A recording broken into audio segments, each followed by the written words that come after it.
សេដ្ឋីនេះម្នាក់នេះជឿថាការចិញ្ចឹមកូនប្រុសក្នុងស្ថានភាពក៏ចំណែកចិញ្ចឹមកូនស្រីក្នុងស្ថានភាពមានបានបែបនេះនៅពេលដែលកូនប្រុសនាងមានអាយុ3ឆ្នាំនារីម្នាក់នោះក៏ផ្លាស់ប្ដូរទីលំនៅទៅនៅជនបទជារៀងរាល់ថ្ងៃគាត់លក់ផ្លែឈើដើម្បីចិញ្ចឹមជីវិតមិនត្រឹមតែប៉ុណ្ណោះគាត់បានប្រាប់កូនគាត់ឲ្យប្រឹងប្រែងរៀនសូត្រព្រោះតែគ្រូសានារីម្នាក់នេះគិតថាធ្វើបែបនេះនឹងធ្វើឲ្យកូនប្រុសខ្លួនខ្លាចជាអ្នកពូកែមិននឹកស្មានថាក្រោយ20ឆ្នាំកូនប្រុសរបស់នាងខ្លាចជាមនុស្សដែលរមើលគុណពិធីមង្គលការរបស់កូន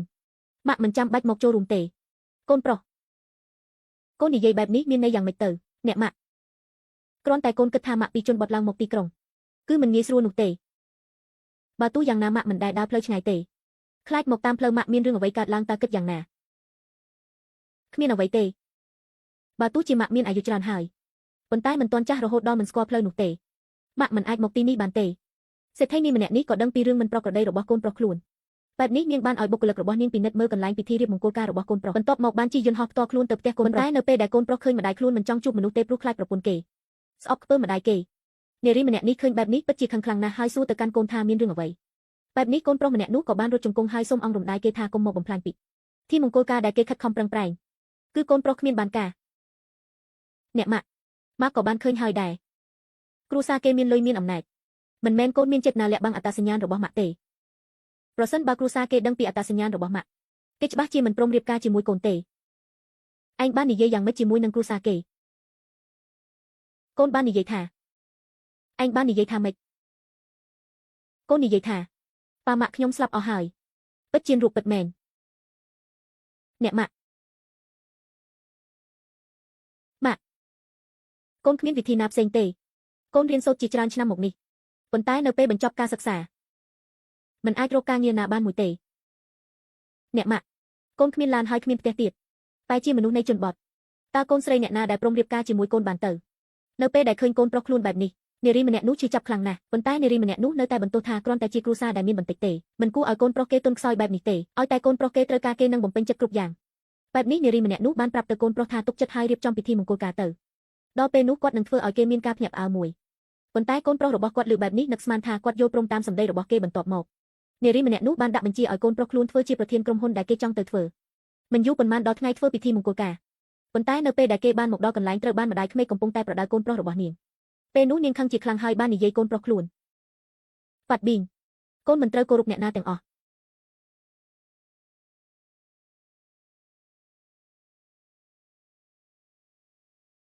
អ្នកគឺជាអ្នកណាខ្ញុំគឺជាគាត់គឺជាអ្នកមីងពីមសិលដែលសួរផ្លូវទោះជាយាយចាស់ពីមសិលដែលសួរផ្លូវពិតមែនគ្រាន់តែសួរផ្លូវទេ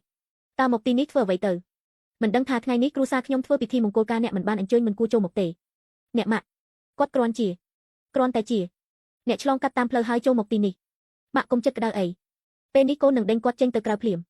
ឆាប់ឲ្យលឿនទៅកុំឲ្យរងស្ទះពិធីមង្គលការអ្នកស្រីសាងបើទោះអ្នកគឺជាម្ដាយប្រពន្ធរបស់វ៉ាត់ឌីងប៉ុន្តែអ្នកក៏មិនគួរបញ្ជាគេបែបនេះដែរវ៉ាត់ឌីងគឺជាកូនប្រសាររបស់យើងខ្ញុំចង់ធ្វើដាក់គេបែបណាពាក់ព័ន្ធអីនឹងនាងទៅអ្នកបាននិយាយហើយគេគឺជាកូនប្រសាររបស់អ្នកគឺជាមនុស្សដែលមករៀបការជាមួយកូនស្រីអ្នកតែមិនមែនមកធ្វើអ្នកបម្រើរបស់គ្រួសារអ្នករៀបការកូនខ្ញុំមែនទេអ្នកមកពីជនបទដូចជាគេនេះមានសិទ្ធិអ្វីរៀបការជាមួយកូនស្រីខ្ញុំទៅគ្រាន់តែគេសំណាងបានគុំស្រីខ្ញុំចូលចិត្តបន្ទាប់មកធ្វើជាអ្នកនៅខាងស្រីរបស់ផ្ទះខ្ញុំនោះទេអ្នកនៅខាងស្រីមែនទេណានទៅហ៊ានបើទោះជាក្របប៉ុន្តែត្រូវមានគំនិតបើទោះជានៅទីណាក៏មិនត្រូវអន់ក្បាលហេតុអ្វីបានជាកូនថោកទាបដល់ថ្នាក់នៅខាងស្រីផ្ទះគេទៅអ្នកគឺជាអ្នកណារឿងផ្ទះខ្ញុំមានអ្វីពាក់ព័ន្ធនឹងគ្រួសារនាងទៅនៅទីនោះធ្វើអ្វីទៀតឆាប់ដេញគេចេញភ្លាមទៅរឿងតូចបែបនេះនៅមិនធ្វើមិនបានពិតជាមនុស្សគ្មានបានការសុំទោសភ្លាមពេលនេះពួកឯងប៉ុន្មានអ្នកឆាប់សុំទោសវ៉ាត់ឌីងឲ្យខ្ញុំយាយកញ្ចាស់នេះគឺជាអ្នកណាតើឈួតមែនទេតែជាឲ្យគ្រួសារសាងសុំទោសអ្នកមិនដឹងទេមែនទេថាគ្រួសារសាងគឺជាសេដ្ឋីនៅណាំថៃមនុស្សធម្មតាមិនអាចប៉ះពាល់បានទេវ៉ាត់ឌីងយាយកញ្ចាស់ឈួតនេះឲ្យខ្ញុំសុំទោសឯងចោះឯងយ៉ាងម៉េចវិញត្រូវការឲ្យពួកយើងសុំទោសទេមិនចាំបាច់ទេគាត់និយាយផ្ទុយទេម៉ាក់កូនសុំទោសម៉ាក់ទើបត្រូវកូនសុំទោសម៉ាក់ពេលនេះកូននឹងនាំគេទៅភ្លាមម៉ាក់ឆាប់ទៅវិញទៅថ្ងៃនេះគឺជាថ្ងៃសំខាន់បំផុតនៅក្នុងជីវិតកូនប្រសិនម៉ាក់នៅបង្ករឿងបែបនេះម៉ាក់ចង់ឃើញកូនបាត់បង់អ្វីគ្រប់យ៉ាងដោយផ្ទាល់ភ្នែកមែនទេទៀវឌីងហើយអ្វីម៉ាក់នឹងឲ្យកូនបាត់បង់អ្វីគ្រប់យ៉ាងទៅថ្ងៃនេះម៉ាក់គឺចង់ហើយគ្រប់គ្រាន់ហើយម៉ាក់ឆាប់ទៅវិញទៅទៀវឌីងកូនចង់ដេញម៉ាក់ទៅវិញមែនទេកូនវ៉ាត់ប៊ីងបងនៅរីរែកអ្វីទៀតទៅកម្មវិធីចិត្តចាប់ផ្ដើមហើយបងចង់ឲ្យយាយឈួតម្នាក់នេះបំផ្លាញពិធីមង្គលការរបស់យើងមែនទេ វត្តប៊ីងប្រសិនឯងមិនដេញយាយនេះចេញទេឯងកុំសង្ឃឹមរៀបការជាមួយកូនស្រីយើងទៀតវ៉ានធឺលោកប៉ាអ្នកម៉ាក់អ្នកទាំងអស់គ្នាកុំអើបារម្ភអីកូននឹងដេញគាត់ទៅភ្លាមអ្នកទាំងអស់គ្នាកុំខឹងអីគ្រួសារសាំងសម្ដីខ្លះបែបនេះពិធីមង្គលការនេះមិនបាច់ធ្វើទៀតក៏មិនអីដែរទៀវឌីងអ្វីដែលគ្រួសារគេឲ្យកូនម៉ាក់និងឲ្យកូនគុននឹងពីពួកយើងទៅគ្រប់គ្រាន់ហើយយាយកញ្ចាស់ឈួតនាងកំពុងតែនិយាយអ្វីហ្នឹងអ្នកឆាប់ចេញពីទីនេះឲ្យខ្ញុំភ្លាមទៅវ៉ាត់ប៊ីងតែកូនច្បាស់ទេចង់ដេញម៉ាក់ចេញពីទីនេះយាយកញ្ចាស់ខួរក្បាលអ្នកមានបញ្ហាមែនទេអ្នកគ្មានគំនុំអ្វីជាមួយនឹងប្តីខ្ញុំទេគេគ្រាន់តែប្រាប់ផ្លូវដល់អ្នកចង់តោងគេមែនទេម៉ាក់សួរកូនម្ដងទៀតតើកូនពិតជាចង់ដេញម៉ាក់ចេញពីទីនេះមែនទេយាយកញ្ចាស់ពិបាកនិយាយស្លាប់គ្នានេះខ្ញុំមិនស្គាល់ទេថាអ្នកគឺជាអ្នកណាមនុស្សនៅទីណាឆាប់អូសយាយម្នាក់នេះចេញពីខ្ញុំទៅឈប់នៅទីនោះឯងល្អខ្លាំងណាស់ល្អខ្លាំងណាស់ខ្លាំងណាស់ប៉ាត់ប៊ីងស្ដាយណាស់ដែលយើងចិញ្ចឹមឯងឲ្យធំចំណាយកម្លាំងឥតប្រយោជន៍ជាមួយឯងពេលនេះឯងធំហើយបែរជាគិតថាខ្លួនអាចតង់គ្រួសារសាងអាចមានតំណែងខ្ពស់ទើបមិនទទួលស្គាល់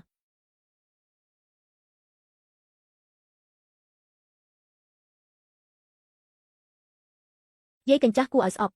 យាយឈួតឆ្អែតហើយនៅខ្ញុំប្រាប់យាយហើយឲ្យចេញពីទីនេះទៅអ្នកមិនយល់ពីសម្ដីមនុស្សទេមែនទេប៉ាត់ប៊ីងបុរាណនិយាយថាម្ដាយឈួតកូនយកសាររងបាំងសំបីតែសត្វក៏វាស្គាល់ឪពុកម្ដាយវាដែរប៉ុន្តែមិននឹកស្មានថាពេលនេះឯងបែរជាខ្លាយជារមើលគុណអកតញ្ញូថោកទាបបែបនេះ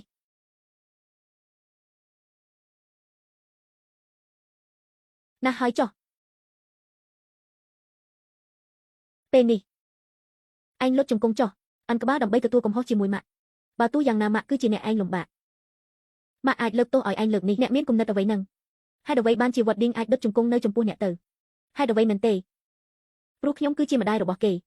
ខ្ញុំបានចិញ្ចឹមគេរហូតដល់ធំមានអាយុ20ឆ្នាំជាងហើយវត្តឌីងក្រែងបងនិយាយថាបងគឺជាក្មេងកំព្រាមែនទេចុះយាយម្នាក់នេះចេញមកពីណាទៅវត្តឌីងឯងឆាប់បកស្រាយឲ្យច្បាស់ទៅតើរឿងនេះវាមានអ្វីកើតឡើងតាមពិតឯងបោកពួកយើងតាំងពីដើមរហូតមកដល់ឥឡូវមែនទេត្រូវហើយមិនខុសទេអ្នកចិញ្ចឹមខ្ញុំឲ្យបានធំប៉ុន្តែខ្ញុំបានសុំអ្នកឲ្យចិញ្ចឹមខ្ញុំពេលណាមកអ្នកក្រដល់កម្រិតនេះហើយអ្នកចិញ្ចឹមខ្ញុំតើមានប្រយោជន៍អ្វីទៅអ្នកដឹងទេថាភាពក៏របស់អ្នកបំផ្លាញជីវិតរបស់ខ្ញុំយើងមានចិត្តល្អរើសឯងពីធំសម្រាប់មកចិញ្ចឹមឲ្យធំប៉ុន្តែឯងបែរជាគិតពីយើងបែបនេះតើមានអ្វីទៀតទៅឪពុកម្ដាយរបស់អ្នកអតីគេសុទ្ធតែអ្នកមានអំណាចទ្រព្យសម្បត្តិចំណែកអ្នកឲ្យខ្ញុំអ្វីទៅអ្នកគ្រាន់តែជាអ្នកជនប៉ុតក្រីក្រលក់មុខឲ្យដីលក់ក្នុងឲ្យមេឃនោះទេអ្នកគ្មានប្រយោជន៍អ្វីចំពោះខ្ញុំទេតើខ្ញុំប្រៀបធៀបជាមួយអ្នកអតីដោយអ្វីទៅអ្នកក្របែបនេះតើអ្នកណាចង់បានចិត្តល្អរបស់អ្នកទៅយើងឲ្យឯងរៀនអានសៀវភៅច្រើនបែបនេះប៉ុន្តែឯងមិនបានរៀនពីវិធីធ្វើមនុស្សទេខ្ញុំនិយាយខុសអ្វីមែនទេអ្នកមិនអាចបង្កើតកូនប្រុសទៅព្រឹកខ្ញុំចិញ្ចឹមនោះទេនិយាយគឺល្អណាស់អ្នកឲ្យខ្ញុំទៅរៀនចង់ឲ្យខ្ញុំពេលមានបានថ្ងៃក្រោយអ្នកនឹងតង់ស៊ីខ្ញុំដើម្បីរស់នៅបានសុខមានអ្វីទៀត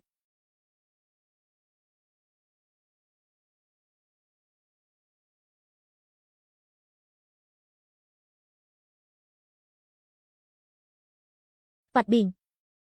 បែបនេះទើបឯងយើងចិញ្ចឹមឯងមកដល់ពេលនេះយើងឲ្យឯងញ៉ាំឲ្យឯងស្លៀកពាក់ឲ្យឯងទៅរៀនចំណែកឯងគ្មានចិត្តមេត្តាអ្វីជាមួយយើងបន្តិចទេមែនទេចិត្តមែនទេក្រែងអ្នកចង់បានលុយមែនទេបែបនេះខ្ញុំឲ្យអ្នកខ្ញុំឲ្យលុយអ្នក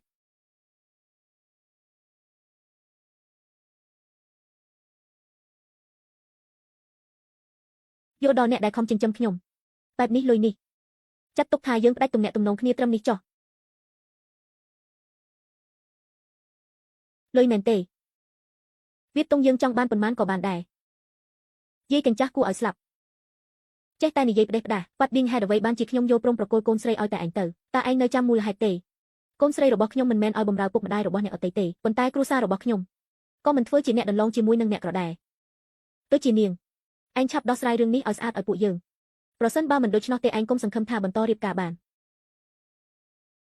វាតុងវិនអ្នកបានលឺហើយមែនទេពេលនេះខ្ញុំគឺជាកូនប្រសាររបស់គ្រួសារសាងចាប់ពីពេលនេះទៅខ្ញុំហើយនឹងអ្នកគ្មានអ្វីពាក់ព័ន្ធនឹងគ្នាទៀតទេ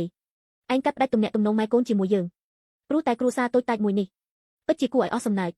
វត្តតុងយើងហេតុអ្វីបានចិញ្ចឹមមនុស្សដែលគ្មានបានការនឹងអត់ចំណេះដឹងដូចជាឯងបានទៅគ្រាន់តែគ្រូសាសាំងមែនទេអ្នកដឹងទេថាអត្តសញ្ញាណរបស់គ្រូសាសាំងនៅវណ្ណថៃនេះយ៉ាងម៉េចណាស់ហើយចុះបើទោះខ្ញុំនិយាយប្រភេទអ្នកក្រុមមកពីជនបទដូចអ្នកកុំមិនយល់ដែរអ្នកឆាប់រើសលុយទាំងអស់នេះទៅបន្ទាប់មកទៅស្រុកលួរបស់អ្នកវិញទៅផ្ដាច់ទំនាក់ទំនងម្ដាយកូនជាមួយយើងមែនទេក៏បានបែបនេះឯងលុតជង្គង់ចោះចំពោះមុខយើង3ដងទៅបន្ទាប់មកយើងនឹងផ្ដាច់ទំនាក់ទំនងតែម្ដងខ្ញុំឃើញថាអ្នកដែលត្រូវលុតជង្គង់ចុះគឺអ្នកទៅត្រូវបែបនេះចុះអ្នកលុតជង្គង់ចុះសុំអង្វរខ្ញុំ3ដងអាចថាខ្ញុំយកដល់អ្នកចិញ្ចឹមខ្ញុំមកក្រោយពេលដែលអ្នកស្លាប់ទៅខ្ញុំអាចឲ្យក្តាមឈូសអ្នកមួយកូនប្រុសរបស់ខ្ញុំកូនប្រុសរបស់ខ្ញុំឲ្យខ្ញុំលុតជង្គង់ចំពោះមុខគេពិតជាថោកទាបពិតមែនមើលកូនគ្មានអ្វីប្រៀបឯងមិនខ្លាចរន្ទះបាញ់ស្លាប់ទេមែនទេចាំខ្ញុំមើលថាតើមេឃនឹងបាញ់ខ្ញុំទេនៅឈរទីនោះធ្វើអ្វីទៀតឆាប់អូសគេចេញភ្លាមទៅលុតជង្គង់ចោះឆាប់លុតជង្គង់ចោះខ្ញុំប្រាប់អ្នកឲ្យលុតជង្គង់ចោះឲ្យខ្ញុំលុតជង្គង់ចោះលុតជង្គង់ចោះយើងគឺជាម្ដាយរបស់ហែងអំណោយរបស់ក្រុមហ៊ុនវត្តលងមកដល់ទីបំផុតមកដល់ហើយមនុស្សចង្រៃម្នាក់នេះបានចាប់សក់ក្បាលរបស់ម្ដាយខ្លួនបន្ទាបើមកបានបោកទៅនឹងបន្ទាប់មកបោកគាត់ទៅនឹងដីអ្នកជាម្ដាយបានខិតខំប្រឹងប្រែងអស់ពីកម្លាំងកាយដើម្បីក្បត់ប៉ុន្តែក្រោយមកមានមនុស្សប្រុសមួយក្រុមដែលចូលមកក្នុងកម្មវិធីឃើញពីស្ថានភាពនៅចំពោះមុខបុរសនោះឃើញបែបនេះបានប្រាប់ឲ្យមនុស្សអាក្រក់ដែលជាកូនម្នាក់នេះឈប់ភ្លាមពេលនោះអ្នកទាំងអស់គ្នាបានសម្លឹងទៅកាន់បុរសម្នាក់នោះឃើញបុរសម្នាក់នោះដើរមកកាន់ជិតខ្លួនមនុស្សថោកទាបម្នាក់នេះទើបព្រមលែងម្ដាយរបស់ខ្លួនចេញប៉ុន្តែនៅពេលដែលមនុស្សអាក្រក់ម្នាក់នោះបំរុងនឹងចូលទៅវាយមនុស្សដែលទើបនឹងចូលមកត្រូវបានគេទាត់មួយជើងចូលកណ្ដាលពោះរឿងនេះធ្វើឲ្យអ្នកមានមុខនៅក្នុងកម្មវិធីមានការភ្ញាក់ផ្អើលជាខ្លាំងតាមពិតថ្ងៃនេះគឺជាថ្ងៃមង្គលការរបស់កូនថោកទាបម្ដាយក្រោយពីដឹងការពិតទើបចូលមកក្នុងកម្មវិធីមង្គលការរបស់គេផ្នែកខាងកូនក្រមុំនៅពេលដែលដឹងថានេះគឺជាចំនួនរបស់កូនកំឡោះមានឡានផ្ទះហើយនឹងរបស់មានតម្លៃជាច្រើនពួកគេសប្បាយចិត្តខ្លាំងណាស់ពេលនេះម្ដាយបុរសថោកទាបនោះបាននិយាយជាមួយអ្នកទាំងអស់គ្នាថាពួកគេគ្រាន់តែជាមនុស្សឃ្លានលុយបែបនេះពួកគេមិនស័ក្តិសមនឹងទទួលបានរបស់នេះទេកូនថោកទាបនៅពេលដែលម្ដាយគេនិយាយបែបនេះអស់សំណើចជាខ្លាំងគេបាននិយាយថាម្ដាយគេគ្រាន់តែជាមនុស្សជនបទហើយអ្វីបានជាថ្លៃបន្លំខ្លួនធ្វើជាប្រធានក្រុមហ៊ុនសារ៉ុងមនុស្សប្រុសនៅក្បែរនោះបានស្នើសុំឲ្យវាយបំបាក់ជើងរបស់គាត់ដើម្បីឲ្យគាត់មិននិយាយផ្ដេសផ្ដាសថែមទៀតពេលនោះឪពុកក្មេងរបស់មនុស្សថោកទាបម្នាក់នោះបាននិយាយថាមនុស្សប្រុសដែលមានសក់ស្នៅចំពោះមុខនេះគឺជាអនុប្រធានរបស់ក្រុមហ៊ុនអានដុងមិនត្រឹមតែប៉ុណ្ណោះគាត់និយាយថាក្រុមហ៊ុនអានដុងគឺជាក្រុមហ៊ុនដែលមានជាងគេនៅក្នុងក្រុងនេះចំណែកបុរសម្នាក់នេះនៅតែនិយាយថាបុរសដែលមានសក់ស្នេះគឺជាជនបោកប្រាស់ប៉ុន្តែមិននឹកស្មានថាបន្ទាប់មកគេត្រូវបានបុរសសក់ស្នោះផ្ទះមួយកំភ្លៀងចំកណ្ដាលមុខហើយគេនិយាយថាមិនត្រូវប៉ះពាល់អតិថិជនសំខាន់របស់ប្រធានក្រុមហ៊ុនទេតើលោកមានការយល់ច្រឡំអ្វីដែរទេគេគ្រាន់តែជានារីជនបទដែលលក់ផ្លែឈើនៅតាមជនបទនោះទេតាំងពីមុនដំបូងមកដល់ពេលនេះគួយរស់នៅតាមជនបទតែប៉ុណ្ណោះថ្ងៃនេះគឺជាថ្ងៃដំបូងដែលគេមកទីក្រុងហើយអ្វីគេនឹងអាចក្លាយជាអតិថិជនសំខាន់បានទៅពិតជាថ្លើមធំនាងគឺជាមនុស្សដែលមានអត្តសញ្ញាណខ្ពស់ជាងពួកឯងទាំងអស់គ្នានៅទីនេះខ្ញុំមិននឹកស្មានថាពួកឯងហ៊ានធ្វើដាក់គាត់បែបនេះគ្នាពិតជាថ្លើមធំពិតមែនជនថោកទាបម្នាក់នោះមិនជឿលើសម្ដីរបស់បុរសសក់សនៅទេបានធំធាត់ឡើងជាមួយនឹងម្ដាយគេតាំងពីតូចមកប្រសិនបើម្ដាយគេគឺជាប្រធានក្រុមហ៊ុនមែនហេតុអ្វីបានជាគេមិនដឹងអ្វីតតែសោះបន្ទាប់មកគេបាននិយាយទៅកាន់បុរសសក់ស្នោះថាម្ដាយរបស់គេគ្រាន់តែជាជនសាមញ្ញដែលលក់ផ្លែឈើនៅជនបទគេមិនអាចជានាយកក្រុមហ៊ុនបានទេបន្ទាប់មកជនថោកទាបម្នាក់នោះបានដេញម្ដាយរបស់ខ្លួនចេញពីកម្មវិធីនិងបាននិយាយថែមទៀតថាកុំធ្វើឲ្យបាក់មុខរបស់គេថែមទៀតនៅពេលដែលគេនិយាយចប់ត្រូវបានបុរសសក់ស្ផ្ទះមួយកំភ្លៀងបុរសសក់ស្នោះបាននិយាយជាមួយនឹងជនថោកទាបម្នាក់នេះថាអត្តសញ្ញាណរបស់ម្ដាយគេគឺមិនធម្មតានោះទេនៅពេលដែលបុរសសក់ស្នោះចង់និយាយបន្តទៀត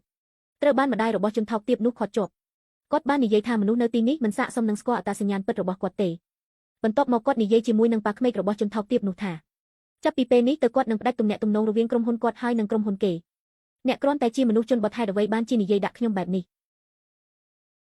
ក្រុមហ៊ុនខ្ញុំបានសហការជាមួយនឹងក្រុមហ៊ុនអានដុងជាយូរមកណាស់មកហើយអ្នកគិតថាគ្រាន់តែសម្ដីរបស់អ្នកមួយម៉ាត់អាចផ្ដាច់ទំនាក់ទំនងរវាងខ្ញុំនិងក្រុមហ៊ុនអានដុងបានមែនទេពិតមកទៅខ្ញុំសូមប្រកាសប្រាប់អ្នកទាំងអស់គ្នាចាប់ពីថ្ងៃនេះទៅក្រុមហ៊ុនអានដុងនឹងផ្ដាច់ទំនាក់ទំនងជាមួយនឹងក្រុមហ៊ុនវេឡុងប្រសិនបើមានក្រុមហ៊ុនណាហ៊ានសហការជាមួយនឹងក្រុមហ៊ុនគេចាប់ពីពេលនេះទៅមនុស្សម្នាក់នោះកុំសង្ឃឹមថាអាចឈរនៅទីក្រុងនេះបានទៀតលោកអនុប្រធានខ្ញុំដឹងថាលោកជាមនុស្សដែលមានអំណាចធំ ប៉ុន្តែរឿងដែលត្រូវកាត់ផ្តាច់ទំនាក់ទំនងឬមួយក៏រឿងសហការជាមួយក្រុមហ៊ុនណាមួយត្រូវតែប្រធានជាអ្នកសម្រេចត្រូវទេប្រសិនបើក្រុមហ៊ុនលោកចង់ផ្តាច់ទំនាក់ជាមួយក្រុមហ៊ុនវេឡុងត្រូវតែប្រធានរបស់លោកនៅទីនេះដើម្បីប្រកាសប្រាប់អ្នកទាំងអស់គ្នាខ្ញុំខ្លាចថាប្រធានរបស់លោកនឹងយល់ច្រឡំលោកចង់ដណ្ដើមតំណែងរបស់គាត់តាកញ្ចាស់លោកយកអ្វីបានហ៊ានមកនិយាយនៅទីនេះចង់ផ្តាច់ទំនាក់ទំនងក្រុមហ៊ុនទាំងពីរទៅប្រសិនបើឲ្យអ្នកទាំងអស់គ្នាដឹងថានាយកក្រុមហ៊ុនគ្រាន់តែជានារីជនបទម្នាក់ក្រុមហ៊ុនលោកនឹងបាក់មុខខ្លាំងណាស់មែនទេក្រុមហ៊ុនវេឡុងតែងតែមិនបងពុននឹងធ្វើរឿងអាក្រក់នៅពីក្រោយខ្នងអ្នកទាំងអស់គ្នាបើរឿងនេះចេញទៅខាងក្រៅតើពួកឯងគិតបែបណាអ្នកគ្រប់គ្នាមិនដែលមានវត្តមាននៅទីនេះគ្មានអ្នកណាជឿទេថានាងគឺជាម្ចាស់ក្រុមហ៊ុនខណៈពេលនោះម្ដាយក្មេករបស់ជនថោកទាបបានបង្ខំឲ្យគេលើកជង្គង់ចុះដើម្បីសុំទោសអ្នកទាំងអស់គ្នានៅទីនេះប្រពន្ធរបស់ជនថោកទាបនោះបាននិយាយថាពិធីមង្គលការនេះត្រូវបាននារីម្នាក់នេះបំផ្លាញអស់ហើយបែបនេះរឿងដែលគេត្រូវលើកជង្គង់ចុះនៅមិនទាន់ស័ក្តិសមជាមួយនឹងគេទេ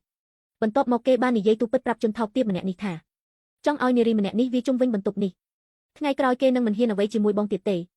ជនថោកទាបម្នាក់នោះគ្រាន់តែឮប្រពន្ធខ្លួននិយាយបែបនេះអស់សំណើចគេបានយល់ស្របនឹងសំណើរបស់ប្រពន្ធខ្លួននឹងបានឲ្យម្ដាយរបស់គេលើកជង្គង់ចុះឲ្យវាជុំវិញទីនេះពាក្យសម្ដីទាំងនេះធ្វើឲ្យនារីម្នាក់នោះឈឺចាប់ជាខ្លាំងបន្ទាប់មកគាត់បាននិយាយថាបុរសម្នាក់នេះគឺមានភ្នែកតែដូចជាមនុស្សខ្វាក់មិនត្រឹមតែបែបនោះគាត់បាននិយាយថាក្រោយពីថ្ងៃនេះទៅគាត់នឹងឲ្យប្រធានគ្រប់គ្រងរបស់គាត់ផ្ដាច់តំណែងនាយកគ្រប់គ្រងរបស់គេមនុស្សចង្រៃម្នាក់នោះឮហើយបានសើចយ៉ាងខ្លាំងបន្ទាប់មកគេបាននិយាយជាមួយនឹងម្ដាយរបស់គេខ្លាំងគេគឺជាមនុស្សសំខាន់នៅក្នុងក្រុមហ៊ុនមួយនោះគេនៅក្រោមមនុស្សតែម្នាក់នៅលើមនុស្សរាប់ពាន់នាក់ហើយគាត់គ្មានសមត្ថភាពក្នុងការគំរាមលើគេទេនៅពេលដែលបុរសម្នាក់នោះកំពុងតែសប្បាយចិត្តអួតអាងលើខ្លួនឯងអនុប្រធាននៅខាងក្រោយបានលួចផ្ញើសារមួយបន្ទាប់មកមនុស្សចង្រៃម្នាក់នោះត្រូវទទួលទូរស័ព្ទបានពីក្រុមហ៊ុនអានដុងញឹកមីងខ្ញុំពិតជាស្ដាយក្រោយណាស់ដែលបានប្រាប់លោករឿងនេះក្រៅពីពួកយើងបានប្រជុំគ្នាមកចាប់ពីពេលនេះទៅតំណែងអ្នកគ្រប់គ្រងរបស់លោកត្រូវបានបញ្ឈប់អ្វីទៅរឿងនេះមិនអាចកើតឡើងបានទេនេះគឺជាលទ្ធផលដែលឯងហ៊ានធ្វើបាបម្ដាយរបស់ខ្លួនថោកទាបតំណែងរបស់ខ្ញុំត្រូវបានដំឡើងដោយលោកប្រធានក្រុមហ៊ុនអនុប្រធានដូចជាលោកនេះយកអ្វីមកនិយាយទៅ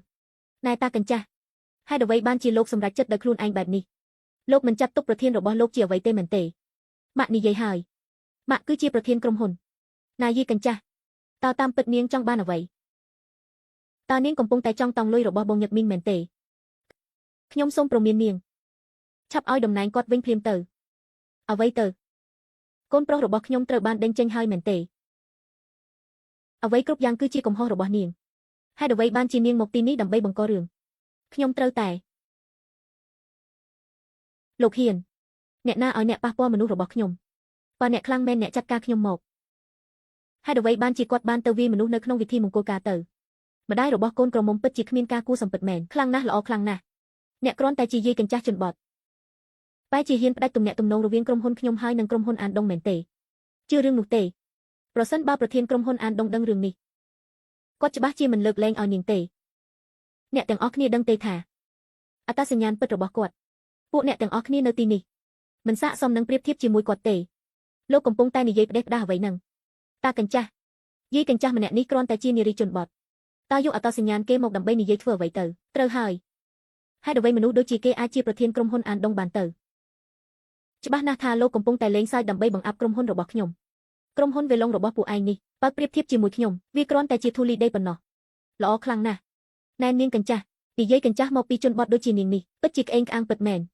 នាងនិយាយថាក្រុមហ៊ុនខ្ញុំបើប្រៀបធៀបនឹងនាងគ្រាន់តែជាធូលីដីទេមែនទេនៅទឹកដីមួយនេះក្រុមហ៊ុនរបស់ខ្ញុំអាចដៃមួយត្រមេកបានមែនទេ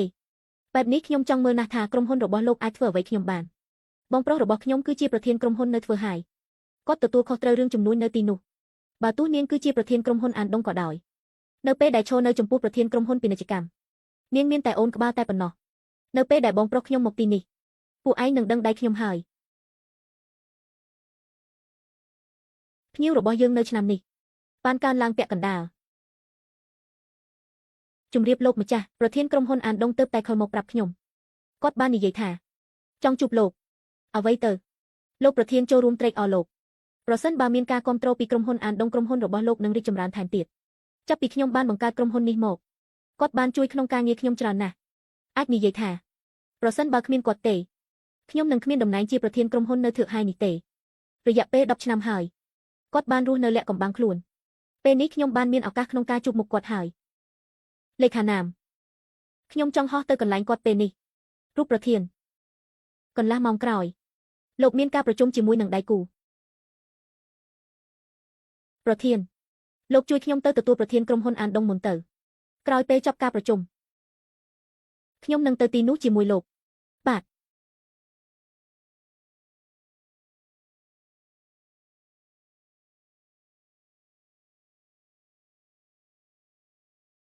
បងស្ដាប់បានហើយប្អូនស្រីមែនទេមានរឿងអ្វីនឹងបងប្រុសមានមនុស្សមើលងាយក្រុមហ៊ុនរបស់ប្អូនបងឆាប់មកទីនេះបង្រៀនគេមេរៀនមួយទៅម្នាក់នោះគឺជាអ្នកណាគេពិតជាថ្លើមធំពិតមែនហេតុអ្វីបានជាគេហ៊ានមើលងាយប្អូនស្រីរបស់បងទៅប្អូននៅទីនោះទៅបងនឹងទៅទីនោះភ្លាមលេខាណាមខ្ញុំមានរឿងផ្ទាល់ខ្លួនត្រូវដោះស្រាយខ្ញុំមិនអាចទៅជាមួយលោកបានទេលោកជួយខ្ញុំរៀបចំកាដូជូនប្រធានក្រុមហ៊ុនអានដុងណាលោកដោះស្រាយរឿងរ៉ាវផ្ទាល់ខ្លួនរបស់លោកទៅកុំឲ្យយឺតយ៉ាវពេលវេលាការងាររបស់ពួកយើងបាទពួកយើងទៅលាសិនហើយ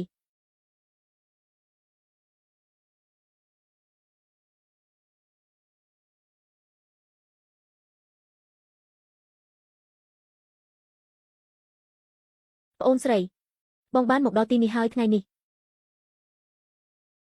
បងនឹងបង្រៀនអ្នកដែលធ្វើបាបប្អូនស្រីបងឲ្យដឹងបងប្រុសខ្ញុំបានមកដល់ហើយនាងហ៊ានមើលងាយក្រុមហ៊ុនរបស់ខ្ញុំមែនទេថ្ងៃនេះគឺជាថ្ងៃស្លាប់របស់នាងហើយប្រធានក្រុមហ៊ុនពាណិជ្ជកម្មមកហើយមែនទេគេគឺជាប្រធានក្រុមហ៊ុនពាណិជ្ជកម្មរបស់ថើខាយនៅក្នុងទឹកដីសាងថៃនេះគ្មានអ្នកណាហ៊ានប៉ះពាល់គេទេព្រោះតែអត្តសញ្ញាណរបស់គេខ្ពង់ខ្ពស់ខ្លាំងណាស់គាត់តែម្នាក់ឯងអាចទទួលខុសត្រូវសេដ្ឋកិច្ចទាំងមូលនៅគីងហាយនេះខ្ញុំគិតថាបើទោះជាប្រធានក្រុមហ៊ុនអានដុងនៅទីនេះទៀតគេមានតែលុតជង្គង់នៅចំពោះមុខគាត់នារីម្នាក់នេះប្រហែលជារករឿងខុសមនុស្សហើយគេពិតជាមិនដឹងរឿងពិតមែននាងគិតថាតំណែងជាអ្នកគ្រប់គ្រងក្រុមហ៊ុនថើខាយពិតជាធំណាស់មែនទេមនុស្សណាហ៊ានធ្វើបាបអូនស្រីរបស់ខ្ញុំពួកគេចង់ស្លាប់ហើយមែនទេចេញភ្លាមទៅបងប្រុសគឺជានាងគឺជាមនុស្សដែលមើលងាយក្រុមហ៊ុនប្អូនខ្ញុំមែនទេបងប្រុសនាងហ៊ាននិយាយថានៅក្នុងផ្នែករបស់គេក្រុមហ៊ុនរបស់ប្អូនគ្រាន់តែជាធូលីដីតែប៉ុណ្ណោះមិនត្រឹមតែប៉ុណ្ណោះគេហ៊ានទម្លាក់តំណែងកូនប្រុសរបស់ខ្ញុំទៀតគេមិនមានទុកគ្រួសារយើងក្នុងក្រសែភ្នែកទេអ្វីទៅហេតុអ្វីបានជានៅក្រុងសាំងថៃនេះមានមនុស្សដែលក្អេងក្អាងដូចជាអ្នកទៅអ្នកហ៊ានមើលងាយគ្រួសាររបស់ខ្ញុំមែនទេថ្ងៃនេះខ្ញុំនឹងឲ្យអ្នកដឹងថាអ្វីទៅជាសុជីវធម៌ចាំខ្ញុំមើលថាតើអ្នកណាហ៊ានប៉ះពាល់គាត់តាកញ្ចាស់គេគឺជាអ្នកគ្រប់គ្រងក្រុមហ៊ុនពាណិជ្ជកម្មនៅធឿនហាយហេតុអ្វីបានជាអញហ៊ានក្អេងក្អាងដាក់គាត់បែបនេះអ្នកគ្រប់គ្រងក្រុមហ៊ុនពាណិជ្ជកម្មបានមកទីនេះប៉ុន្តែឯងនៅតែការពារយើងកញ្ចាស់ម្នាក់នេះមែនខ្ញុំគិតថាឯងគួរតែផ្ដាច់ទំនាក់ទំនងជាមួយនឹងគេទៅកុំឲ្យប៉ះពាល់ដល់ខ្លួនក្នុងផ្នែករបស់ខ្ញុំក្រុមហ៊ុនអានដុងរបស់ពួកឯងគ្រាន់តែជាស្រមោចតែប៉ុណ្ណោះឯងគិតថាក្រុមហ៊ុនរបស់ខ្លួនធំខ្លាំងណាស់មែនទេលោកប្រធានមនុស្សម្នាក់នេះបានមើលងាយប្អូនស្រីរបស់លោកមិនត្រឹមតែប៉ុណ្ណោះពួកគេថែមទាំងធ្វើបាបគ្រួសាររបស់លោកទៀតខ្ញុំគិតថាលោកគួរតែចាប់ក្បាលគេទៅនឹងដីដើម្បីកុំឲ្យថ្ងៃក្រោយគេហ៊ានក្អេងក្អាងបែបនេះទៀតញឹកមីងតែឯងនៅជាមនុស្សទេនាងគឺជាម្ដាយរបស់ឯងប៉ុន្តែឯងបែរជាធ្វើដាក់គាត់បែបនេះអ្នកទាំងអស់គ្នានៅទីនេះមិនដឹងថាអត្តសញ្ញាណគាត់គឺជាអ្វីទេធុញទ្រាន់ណាស់គេគ្រាន់តែជាមនុស្សស្រីម្នាក់ដែលលក់ផ្លែឈើនៅជនបទទេហេតុអ្វីបានជាលោកការពារនាងបែបនេះទៅបងប្រុសរបស់ម្ដាយក្មេកខ្ញុំគឺជាប្រធានពាណិជ្ជកម្មប៉ុន្តែយាយម្នាក់នេះមិនចាត់ទុកគាត់ជាអ្វីទេខ្ញុំចាំមើលថាថ្ងៃនេះតើអ្នកណាអាចជួយជីវិតរបស់យាយកញ្ចាស់ម្នាក់នេះបានចំពោះមនុស្សស្រីដូចជាគេនេះមិនចាំបាច់និយាយច្រើនទេធ្វើតាមសម្រួលទៅឯងគ្រាន់តែជាថ្នាក់ក្រោមរបស់ប្រធានក្រុមហ៊ុនពាណិជ្ជកម្មទេអ្នកណាឲ្យឯងមានសិទ្ធិក្នុងការនិយាយជាមួយយើងបែបនេះទៅខ្ញុំមើលថានាងមិនចង់រស់ហើយមែនទេអ្នកគ្រប់គ្រងប្រសិនបើលោកហ៊ានប៉ះពាល់លើគាត់គឺឯងនឹងត្រូវប្រធានរបស់ខ្លួនដេញចេញមិនខានចាំខ្ញុំនិយាយប្រាប់ឯងឲ្យដឹងចុះខ្ញុំគឺជាអ្នកគ្រប់គ្រងក្រុមហ៊ុនពាណិជ្ជកម្មនៅធឿហាយ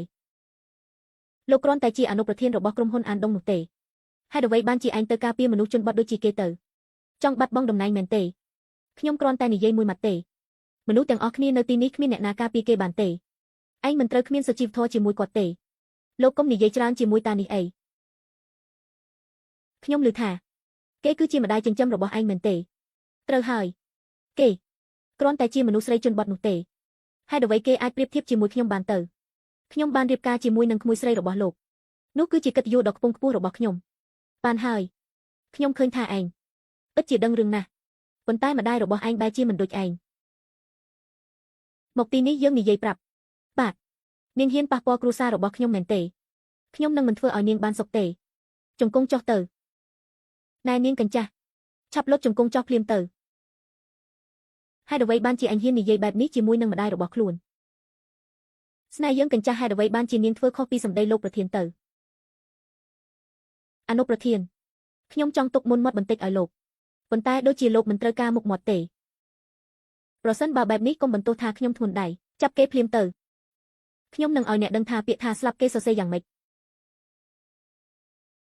ឈប់ភ្លាមតើជាអ្នកណាតើលោកគឺជាអ្នកណាលេខាតាម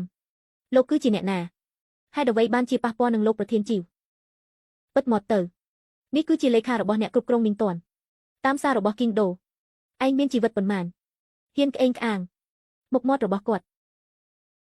តាមសារអត់ទោសផងខ្ញុំគ្មានចេតនាប៉ះពាល់ទេចេតនាប៉ះពាល់ទេឯងហើយនឹងខ្ញុំទទួលបញ្ជាមកទីនេះទទួលមនុស្សសំខាន់ប៉ុន្តែឯងបែរជាមកបង្ករឿងនៅសន្តាគារតែជាអ្វីទៀតតាមសារអត់ទោសផងតាមសារអត់ទោសផងព្រោះតែនាងចង្រៃម្នាក់នេះនាងបានប៉ះពាល់នឹងគ្រួសារខ្ញុំទើបអំបញ្ញមិញនេះខ្ញុំរៀបចំនឹងបង្រៀនគេនៅមេរៀនមួយបានហើយ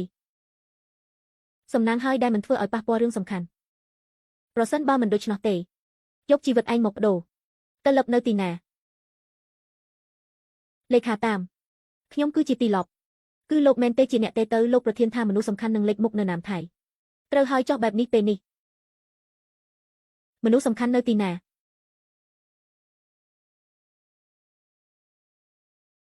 ហេតុអ្វីនឹងអាចទៅ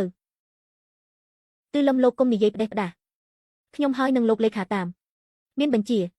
របស់លោកប្រធានលីមកទីនេះទទួលមនុស្សសំខាន់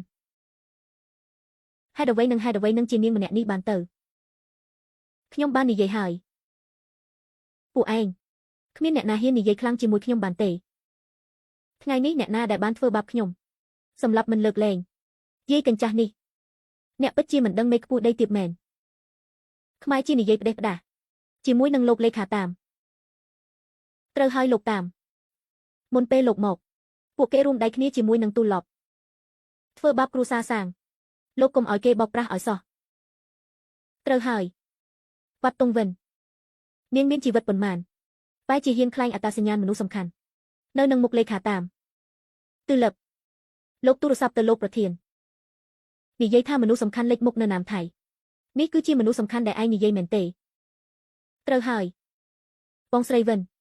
បានរស់នៅលាក់កំបាំងជាច្រើនឆ្នាំមនុស្សចាស់ដូចជាពួកខ្ញុំបានរកនៅក្នុងប្រទេសនេះទាំងអស់ប៉ុន្តែទើបតែដឹងដំណឹងពីគាត់ថ្ងៃនេះខ្ញុំបានប្រឹងរកអ្នកនាងប្រធានជាច្រើនឆ្នាំមកហើយពេលនេះរកឃើញទើបនិយាយប្រាប់លោកឲ្យដឹងព័ត៌មានដែលអ្នកនាងត្រឡប់មកវិញគ្រប់គ្រាន់ហើយលោកចង់ការពារឲ្យនាងម្នាក់នេះតែជាមិនគិតបន្តិចណាសោះមនុស្សដែលគ្មានបានការដូចជាគេម្នាក់នេះហេតុអ្វីនឹងខ្លាយជាមនុស្សសំខាន់បានទៅលោកប្រធានលីរំលឹកដល់នោះខ្ញុំខ្ពើមប្រភេទមនុស្សធន់ទាបដូចជាគេនេះកុំសង្ឃឹមលើខ្លួនឯងដើរបោកគេដើម្បីចូលពិភពអ្នកមានបាននោះថ្ងៃនេះលោកលេខាតាមនៅទីនេះមិនអនុញ្ញាតឲ្យនាងថ្លើមធំនៅទីនេះពិតមកទៅហ៊ានថ្លើមធំនៅចំពោះមុខអ្នកធំលោកលេខាតាមគេគ្រាន់តែជាមនុស្សថោកទាបមកពីជនបទលោកកុំឲ្យគេបោកប្រាស់អីត្រូវហើយលោកប្រធានមនុស្សស្រីម្នាក់នេះគេពិតជាក្អេងក្អាងខ្លាំងណាស់នាងយកលេខស្គាល់តាលឹបមើលងាយច្បាប់គេហេតុអ្វីនឹងខ្លាចជាអ្នកធំបានទៅលេខាតាមពួកយើងទទួលបញ្ជាពីលោកប្រធានលីដើម្បីមកទទួលអ្នកធំនៅទីនេះប្រសិនបើដឹងថាពួកយើងទទួលខុសមនុស្សនោះគឺយើងត្រូវទទួលកំហុសប្រធានលីនឹងមកដល់ទីនេះបន្តិចទៀតនេះទេអត្តសញ្ញាណរបស់មនុស្សម្នាក់នេះជាការពិតឬមួយคล้ายគាត់ច្បាស់ជាចេះចាត់ចែងខ្លួនឯងហើយមុនពេលនោះមកដល់មិនត្រូវមានអ្នកណាប៉ះពាល់គាត់បានទៅលេខាតាមលោកគិតការពារនារីម្នាក់នេះមែនទេធ្វើឲ្យសមាគមពាណិជ្ជកម្មយើងបាក់មុខមាត់មែនទេពិតមកទៅលេខាតាមខ្ញុំជាមួយនឹងលោកមកណាមថៃនេះដើម្បីរកមនុស្សដែលមានអត្តសញ្ញាណខ្ពង់ខ្ពស់ប្រសិនបើលោកនៅតែរឹងតឹងចូលរួមជាមួយនឹងតាលឹបការពារនាងកញ្ចាស់ម្នាក់នេះនោះគឺលោកធ្វើខុសពីសម្ដីរបស់លោកប្រធានកន្លែងនេះមិនទាន់ដល់វេនឯងបញ្ចេញសម្លេងទេធំតាមខ្ញុំគោរពលោកព្រោះតែលោកធ្វើការឲ្យលោកប្រធានទើបខ្ញុំហៅលោកថាលោកលេខាតាមលោកគិតថាលោកអស្ចារ្យខ្លាំងណាស់មែនទេត្រូវហើយខ្ញុំមិនមែនមនុស្សដែលចេះគោរពគេទេលោកធ្វើអ្វីក៏បាននោះតើឯងចង់ធ្វើអ្វីមែនទេសមាគមពាណិជ្ជកម្មនេះមិនទាន់ដល់វេនលោកដែលម្ខាងអាចក្រមេកបានទេតឹងហើយនៅ បើតាមខ្ញុំដឹង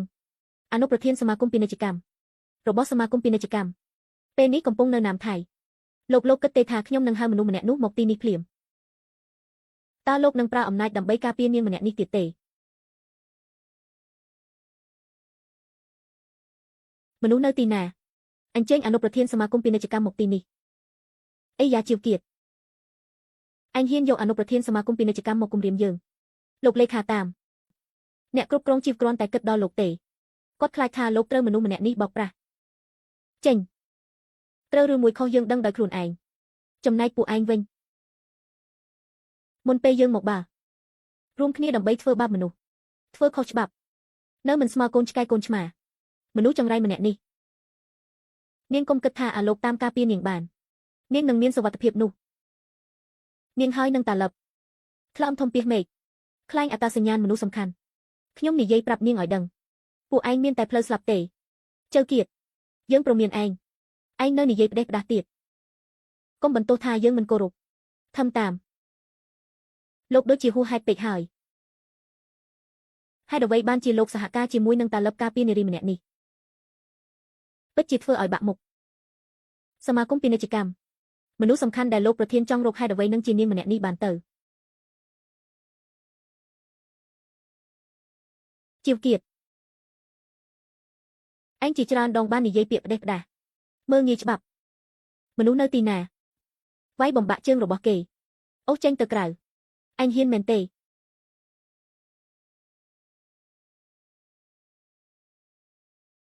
ខ្ញុំមិនយល់ព្រមទេនៅមានអ្នកណានៅទីនេះទៀត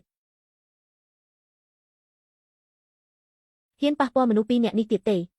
អនុប្រធានសមាគមពាណិជ្ជកម្មជួយខ្ញុំផងអនុប្រធានតើមានរឿងអ្វីកើតឡើងធំតាមត្រូវបានប្រធានរបស់ក្រុមហ៊ុនវ៉ាត់ឡុងធ្វើឲ្យឆ្លុះវង្វេងតាក់ទងជាមួយនឹងមនុស្សជនបទម្នាក់ខ្ញុំគ្រាន់តែមានចិត្តល្អប្រាប់គេប៉ុន្មានម៉ាត់មកវាយបំបាក់ជើងខ្ញុំ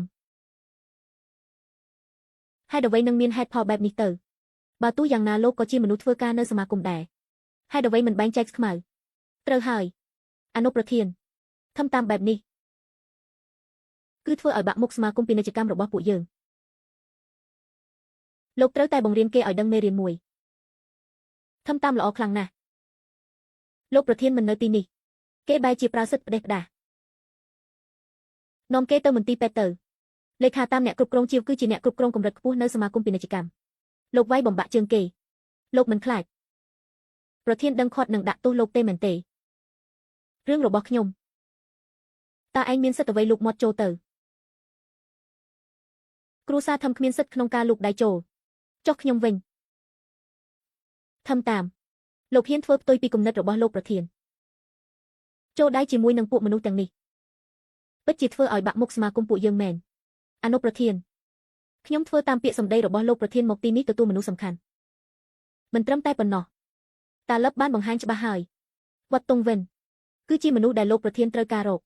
សង្ឃឹមថាលោកកុំរារាំងខ្ញុំធ្វើការគេនិយាយថាមនុស្សម្នាក់នេះគឺជាមនុស្សសំខាន់ដែលលោកប្រធានត្រូវការតើជាការពិតមែនទេពាក្យសម្ដីរបស់តាលឹបពិតឬមួយคล้ายអ្នកណាដឹងបានទៅពិតមកទៅអត្តសញ្ញាណរបស់បងស្រីវិនមិនសមឲ្យពួកឯងនឹកស្មានទេចំណែកពាក្យសម្ដីបង្អាប់បង្អោយហួសហេតុបោកប្រាស់ច្បាប់មនុស្សនៅទីណាអូសមនុស្សមួយនេះចេញទៅក្រៅចិញ្ច្រាំឲ្យឆ្កែស៊ីទៅខ្ញុំមើលថាអ្នកណាហ៊ានវឿងគីងសមាគមពាណិជ្ជកម្មដើរដល់វេនលោកប្រាសិទ្ធអំណាចនៅពេលណាទៅខ្ញុំគឺជាអនុប្រធានរបស់សមាគមពាណិជ្ជកម្មក្រោមមនុស្សម្នាក់នៅលើមនុស្សរាប់ពាន់នាក់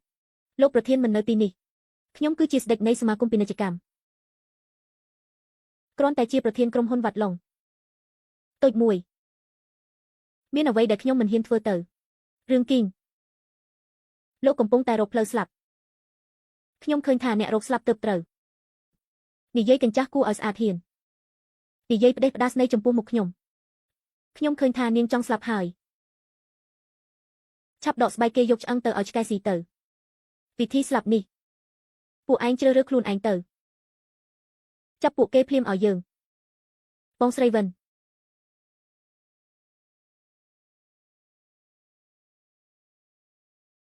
ទៅជាមួយខ្ញុំទៅខាងក្នុងទទួលអ្នកនាងម្ចាស់ ខ្ញុំទទួលបញ្ជាពីលោកប្រធានមកទទួលមនុស្សសំខាន់មុនពេលលោកប្រធានមកដល់លោកមិនទាន់ដល់វេនចាត់ការទេឯងគ្រាន់តែជាកូនឆ្កែនៅក្បែរលោកប្រធានទេឯងមិនស័ក្តិសមនឹងនិយាយជាមួយខ្ញុំទេលោកធ្វើអ្វីនឹងលែងខ្ញុំភ្លាមពួកឯងចង់ធ្វើអ្វី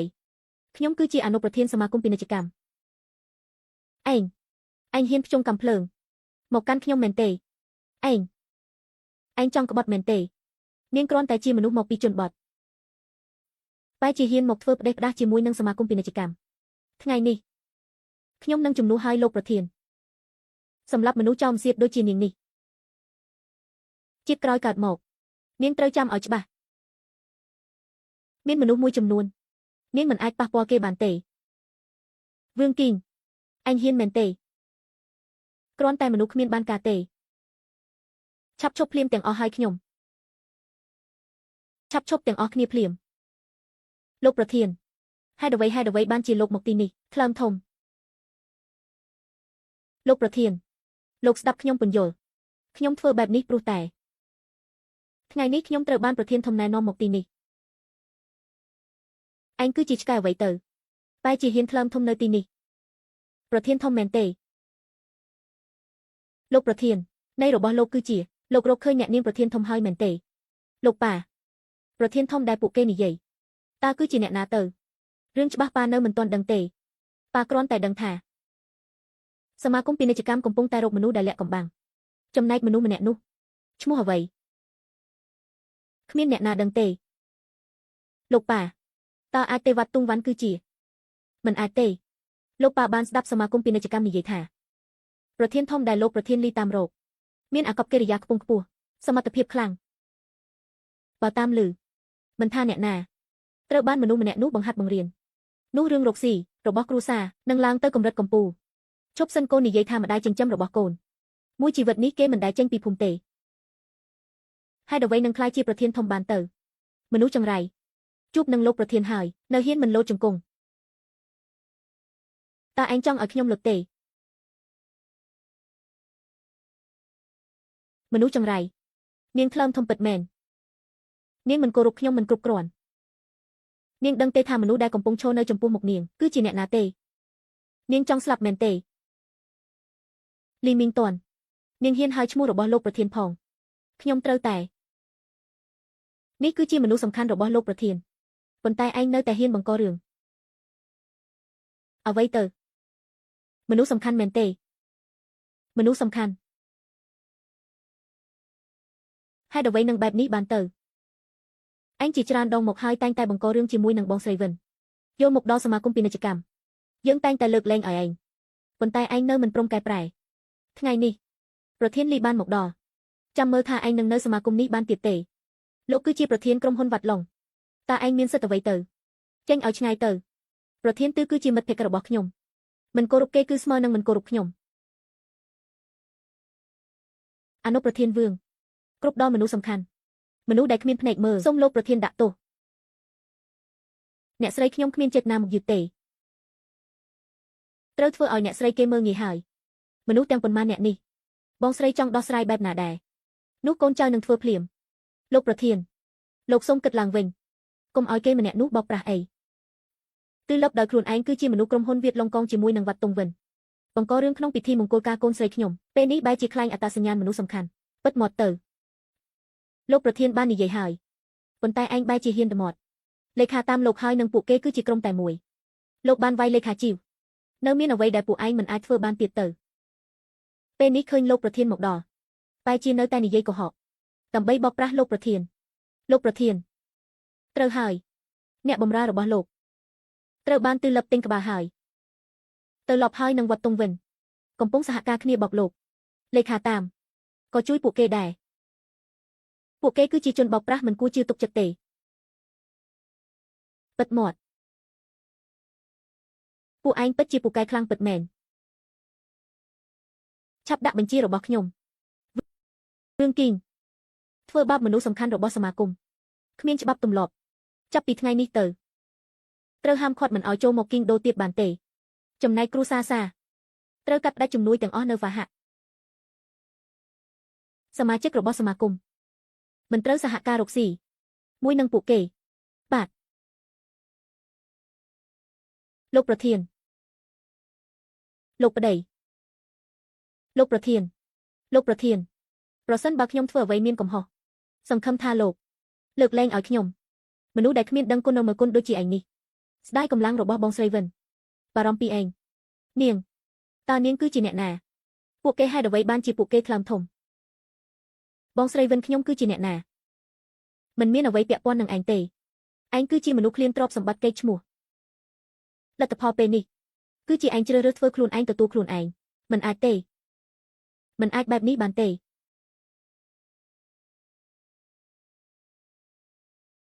ខ្ញុំដឹងហើយពួកគេត្រូវបាននាងហើយនឹងទូលឹបបោកប្រាស់រួចអស់ហើយបានអ្នកទាំងពីរពិតជាថ្លើមធំពិតមែនថែមទាំងបោកសមាគមពាណិជ្ជកម្មថ្ងៃនេះគឺជាថ្ងៃស្លាប់របស់ពួកឯងមនុស្សថោកទាបចេះតែនិយាយផ្ដេសផ្ដាសបងស្រីវិនខ្ញុំនឹងចាត់ការពួកគេភ្លាមពួកឯងមានអំណាចនៅក្នុងដៃអាចធ្វើបាបអ្នកដទៃខ្ញុំឲ្យពួកឯងមួយថ្ងៃអ្វីគ្រប់យ៉ាងដែលមានមកសុំទោសបងស្រីវិនប្រសិនបើហួសពេលពួកឯងចាំខ្សែធនទៅបាទលោកម្ចាស់ប៉ាត់ប៊ីងខ្លួនគឺជាកូនតែជាចង់បានតែកេរ្តិ៍ឈ្មោះទ្រព្យសម្បត្តិមិនចេះដឹងគុណរមើលគុណជាមួយនឹងម្ដាយខ្ញុំពីនៃឯងវាយខ្លួនឯង50ដៃដើម្បីឲ្យចាំច្បាស់មេរៀននៅថ្ងៃនេះបែបនេះហើយនឹងមិនព្រមចាប់ការ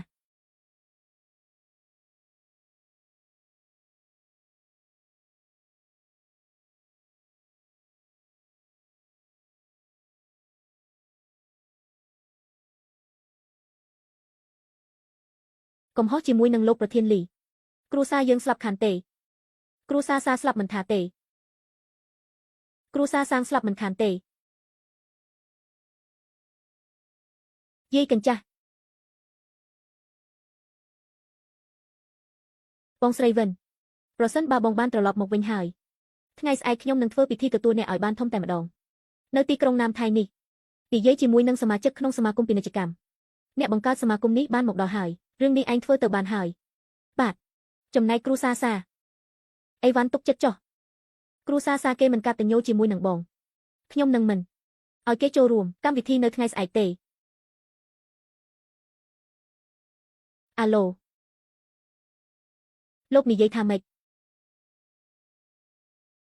យ៉ាងម៉េចនឹងលោកប៉ាមានរឿងអ្វីនឹងលោកប៉ាឯងមើលឯងទៅ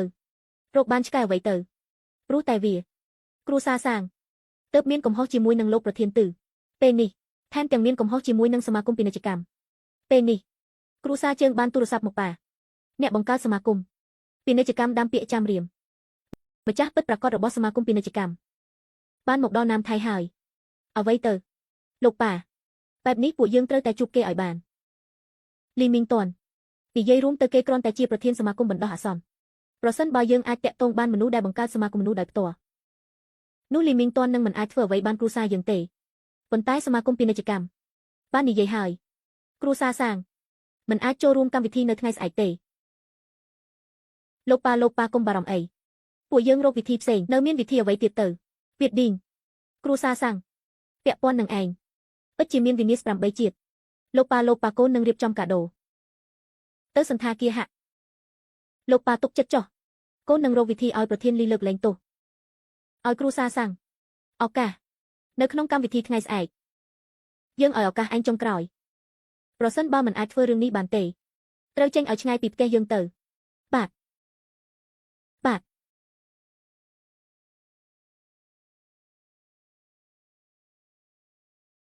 សួស្ដីលោកសូមសួរថាលោកមករកអ្នកណាខ្ញុំមករកលោកប្រធានលីសូមសួរលោកថាលោកបានណាត់លោកប្រធាននេះនៅម៉ោងប៉ុន្មានខ្ញុំទៅរកគាត់ខ្លួនឯងទៅបានហើយពួកនាងធ្វើការទៅលោកមិនអាចចូលបានទេបងស្រីវិនហេតុអ្វីបានជានៅទីនេះបងស្រីវិនលោកប្រធានលីបានប្រាប់ហើយ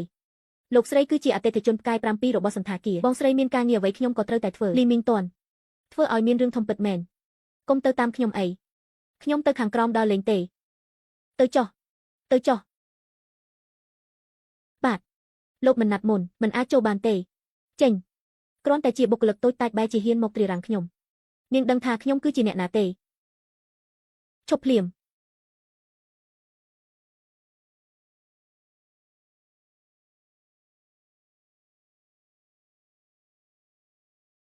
តើមានការអ្វីទេប៉ាត់ប៊ីងថ្ងៃម្សិលមិញឲ្យឯងនៅមេរៀនមួយនៅមិនទាន់ចងចាំទៀតមែនទេនៅមកទីនេះបង្ករឿងទៀតអ្នកនាងទុកចិត្តចុះខ្ញុំនឹងដេញគេភ្លាមនាងហ៊ានមែនទេវត្តទៅវិញស្ថាននាងអាចពឹងផ្អែកលើលោកប្រធានលីហើយនិងលោកប្រធានទូគឺអាចធ្វើអ្វីគ្រប់យ៉ាងបាននេះគឺជាសន្តាគារហោហៈនាងគ្មានសិទ្ធិធ្វើខ្លាំងនៅទីនេះទេបែបនេះមែនទេខ្ញុំព្រមាននាងឆាប់ចេញទៅឲ្យឆ្ងាយកាន់តែល្អចាំដល់ពេលខ្ញុំជួបនឹងអ្នកបង្កើតសមាគមពាណិជ្ជកម្មបើទោះជានាងលុតជង្គង់ចុះនៅចំពោះមុខខ្ញុំក៏មិនមើលមុខនាងដែរលោកឲ្យអញ្ជើញលោកចេញទៅក្រៅអ្នកនាងវត្តគឺជាមនុស្សសំខាន់នៅក្នុងសន្តាគាររបស់ខ្ញុំនាងចេញឲ្យបាត់ទៅអតិថិជនសំខាន់អ្វីទៅតាមពិតគ្រាន់តែមានប្រុសពីរនាក់នៅពីក្រោយក្នុងទេទើបមានសំណាងបាននៅសន្តាគារមួយនេះស្មានតែខ្ញុំមិនដឹងរឿងតោងប្រុសរបស់នាងនោះឲ្យឯង10 វិនាទីចេញទៅក្រៅវត្តតុងវិននាងថ្លើមធំមែនហ៊ានបង្ករឿងនៅទីនេះ10នេះគឺជាសន្តាគារហៈនាងគ្មានសិទ្ធិក្នុងការដេញខ្ញុំទេថ្លើមធំអ្នកណាហ៊ានមិនគោរពជាមួយនឹងបងស្រីវិនហើយពេលឯង10 វិនាទីឆាប់ចេញទៅភ្លាមនាងថ្លើមធំពិតមែនហ៊ានធ្វើផ្ដេសផ្ដាសនៅទីនេះមែនទេ10នេះគឺជាសន្តាគារហោហៈនាងគ្មានសិទ្ធិក្នុងការដេញខ្ញុំថ្លើមធំអ្នកណាហ៊ានថ្លើមធំជាមួយនឹងបងស្រីវិញអ្នកគ្រប់គ្រងលោកម្នាក់នេះមិនត្រឹមតែចង់ទាមទារចូលទៅទេថែមទាំងគ្មានសីលធម៌ជាមួយនឹងអ្នកស្រីវត្តបងស្រីវិនមនុស្សម្នាក់នេះគ្មានសីលធម៌ជាមួយបងខ្ញុំនឹងដេញគេចេញទៅភ្លាមអ្នកគ្រប់គ្រងលោកកុំឲ្យនាងជនបទនេះបោកប្រាស់គេមិនមែនជាមនុស្សសំខាន់របស់ទីនេះទេគេគ្រាន់តែជាមនុស្សបោកប្រាស់ចូលទៅក្នុងសមាគមពាណិជ្ជកម្មទេនិយាយផ្ដេសផ្ដាសមនុស្សនៅទីណាឆាប់អស់គេចេញទៅក្រៅភ្លាមទៅអញហ៊ានមែនទេធ្វើអ្វីនឹងតោះលែងខ្ញុំភ្លាមខ្ញុំមកជួបលោកប្រធានធ្វើឲ្យខកការងាររបស់លោកប្រធានគេនឹងមិនលើកលែងឲ្យអញទេតោះលែងយើងភ្លាមទៅឈប់ភ្លាមទៅគួរឲ្យស្លាប់មែនពួកមនុស្សចង្រៃខ្ញុំគឺជាមនុស្សសំខាន់របស់លោកប្រធានតោះលែងខ្ញុំភ្លាមមនុស្សថោកទាបខ្ញុំគឺជាមនុស្សសំខាន់របស់លោកប្រធានពួកឯងចាំស្លាប់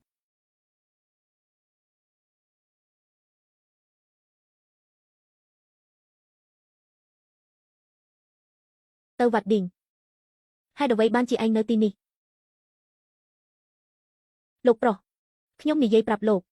ទើបតែមកពីរឿងសម្រាមមែនទេហេតុអ្វីបានជាក្រិចបែបនេះលោកម្ចាស់និយាយទៅរឿងវែងឆ្ងាយខ្លាំងណាស់វាពិតជាគួរឲ្យបាក់មុខខ្លាំងណាស់ខ្ញុំទើបតែឮថាឯងទៅជួបអតិថិជនសំខាន់ហេតុអ្វីបានជាមុនយើងមិនដឹងថាឯងស្គាល់លោកប្រធានសមាគមពាណិជ្ជកម្មទៅលោកប្រុសរឿងនេះនិយាយទៅវែងឆ្ងាយខ្លាំងណាស់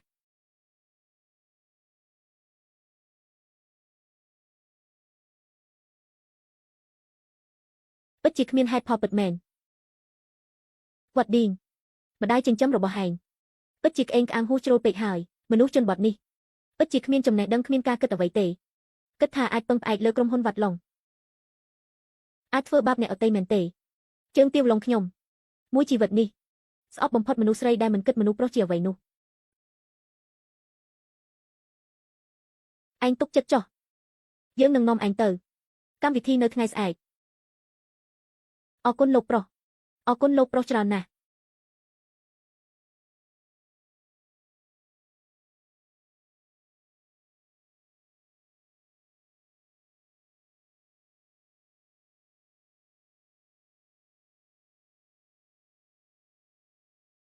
លោកប្តីអូនដឹងច្បាស់ថាបងអាចធ្វើបានយប់នេះអ្នកបង្កើតសមាគមពាណិជ្ជកម្មក៏បានមកដល់ដែរដល់ពេលនោះគ្រូសាសាត្រូវបានមនុស្សម្នាក់នោះមើលឃើញមើលថាម្ដាយចិញ្ចឹមបងនៅក្អេងក្អាងបានទៀតទេប្រពន្ធប៉ាម៉ាក់ខ្ញុំចាំលោកម្ចាស់ទៅ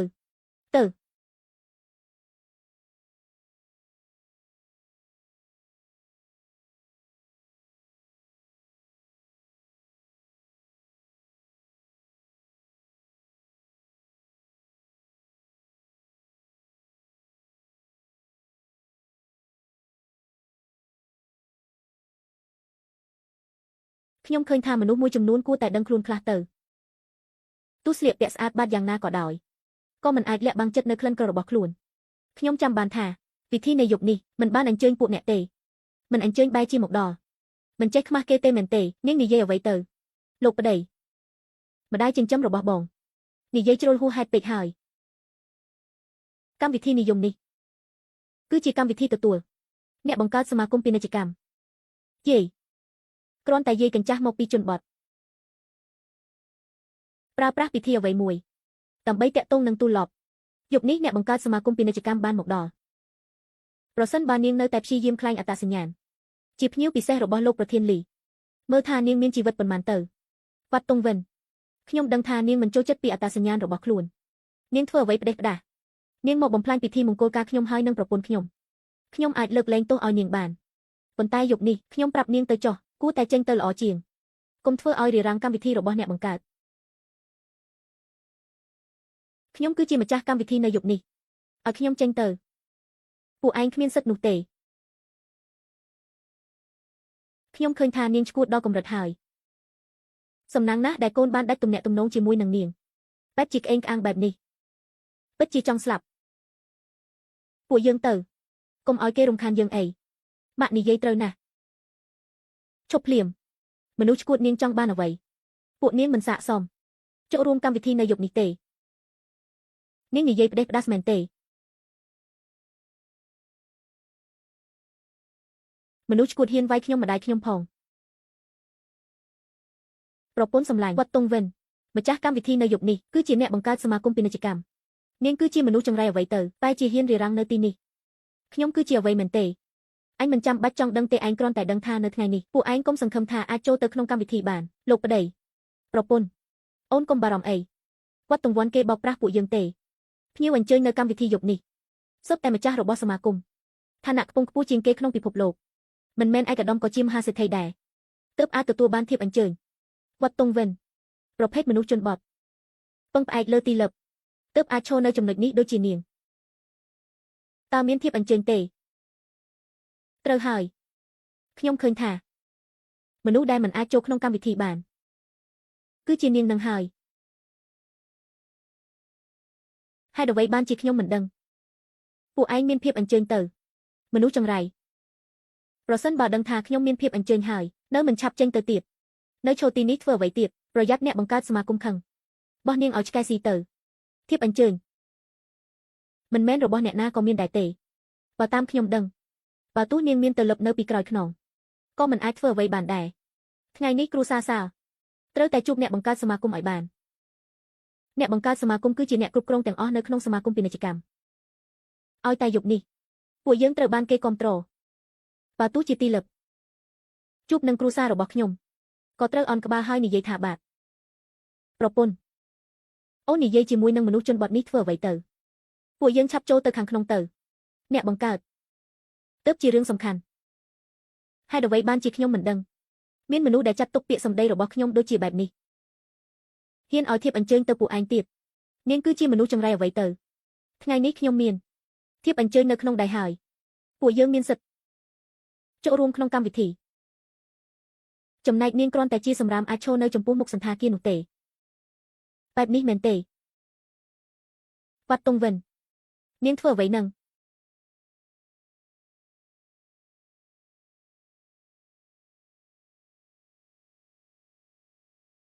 វត្តតុងវ័ន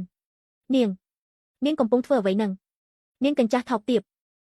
មនុស្សចង្រៃនាងហ៊ានហែកអញ្ជើញរបស់សមាគមកម្មវត្តតុងវិនយប់នេះនាងស្លាប់មិនខានទេគ្រាន់តែធៀបមួយទេខ្ញុំចង់បានប៉ុន្មានក៏បានដែរមនុស្សឈួតនាងគឺជាមនុស្សឈួត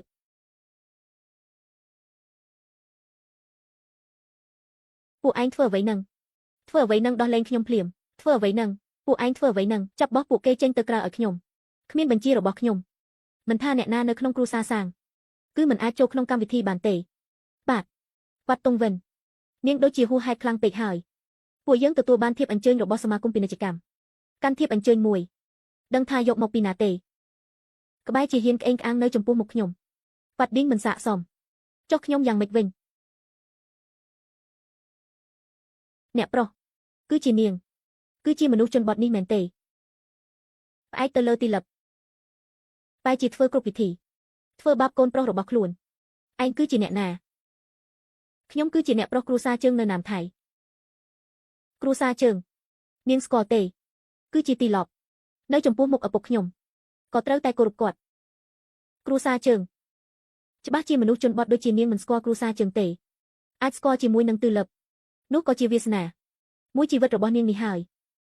ចំណែកគ្រួសារជើងរបស់ខ្ញុំនាងមិនស័ក្តិសមនឹងស្គាល់ទេតាមពិតគឺវាមិនគួរនឹងស្គាល់ទេចាត់ទុកថានាងយកការខ្ញុំមានន័យថាគ្រួសារឯងមិនស័ក្តិសមឲ្យខ្ញុំដឹងទេសម្ដីធំពិតមែនមិនត្រឹមតែទំនាស់ជំនួយនឹងគ្រួសារសាងទេផែនទាំងក្អេងក្អាងនៅជាមួយនឹងគ្រួសារជើងសម្រាប់នាងភ្លាមទៅវត្តតុងវិនគ្រួសារជើងគឺជាគ្រួសារមួយនៅក្នុងក្រុងវ៉ាន់ថាញ់នាងជាស្ដីឲ្យលោកម្ចាស់នាងចាំតែស្លាប់ទៅគ្រួសារជើងគឺជាឆ្កែអ្វីទៅចន្ទធាននៅចំពោះមុខខ្ញុំគាត់ត្រូវឆ្លាតហើយស្ដាប់សម្ដីដែរឯគ្រាន់តែជាកូនប្រុសរបស់គេឯងមានសិទ្ធិអ្វីក្នុងការនិយាយជាមួយយើងនាងពិតជាមិនដឹងស្លាប់រស់មនុស្សនៅទីណាចាប់នាងចុះភ្លាមទៅខ្ញុំចង់ឲ្យនាងលុតជង្គង់នៅចំពោះមុខខ្ញុំសំពះខ្ញុំ3ដងទទួលកំហុសមនុស្សថោកទាបនាងមិនស្ដាប់លោកម្ចាស់និយាយទេមែនទេនៅមិនឆាប់លុតសង្គង់ចុះមានកំហុសជាមួយនឹងលោកប្រុសទោះជាទីឡប់ក៏មិនអាចការពារនាងបានដែរទីឡាប់គ្រាន់តែជាកូនឆ្កែមួយរបស់ក្រុមហ៊ុនវ៉ាត់ឡុងនោះទេចំណែកគេសាកសមតែលិតស្បែកជើងឲ្យយើងទេជើងចិនធានពិតជាបង្រៀនបានកូនឆ្លាតមែនមើលទៅយកមិញឲ្យគ្រូសាគេមេរៀនមួយនៅតាន់គ្រប់គ្រាន់គ្រូសាជើងនៅហ៊ានប្រឡែងឆ្កែដែលមិនស្គាល់មីខ្ពស់មកក្រៅធ្វើរឿងផ្ដេសផ្ដាសមនុស្សថោកទាបឈ្មោះរបស់ប៉ាយើងនាងក៏ហ៊ានហៅដែរមែនទេប្រកោជីវិតទៅលោកប្រុសមនុស្សជនបទនាងហ៊ានផ្ទះខ្ញុំឡើងទាំងអស់ភ្លាមទៅសម្រាប់នាងភ្លាមទៅឆាប់ឈប់ភ្លាម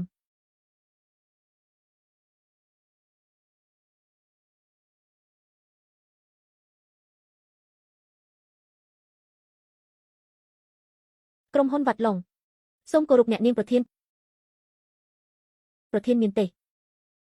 ហេតុអ្វីនឹងអាចទៅហេតុអ្វីបានជានាងគឺជាប្រធានបានទៅនាងច្បាស់ណាស់គឺជាមនុស្សដែលលក់ផ្កានៅភូមិវ៉ាត់ឡុងនោះទេ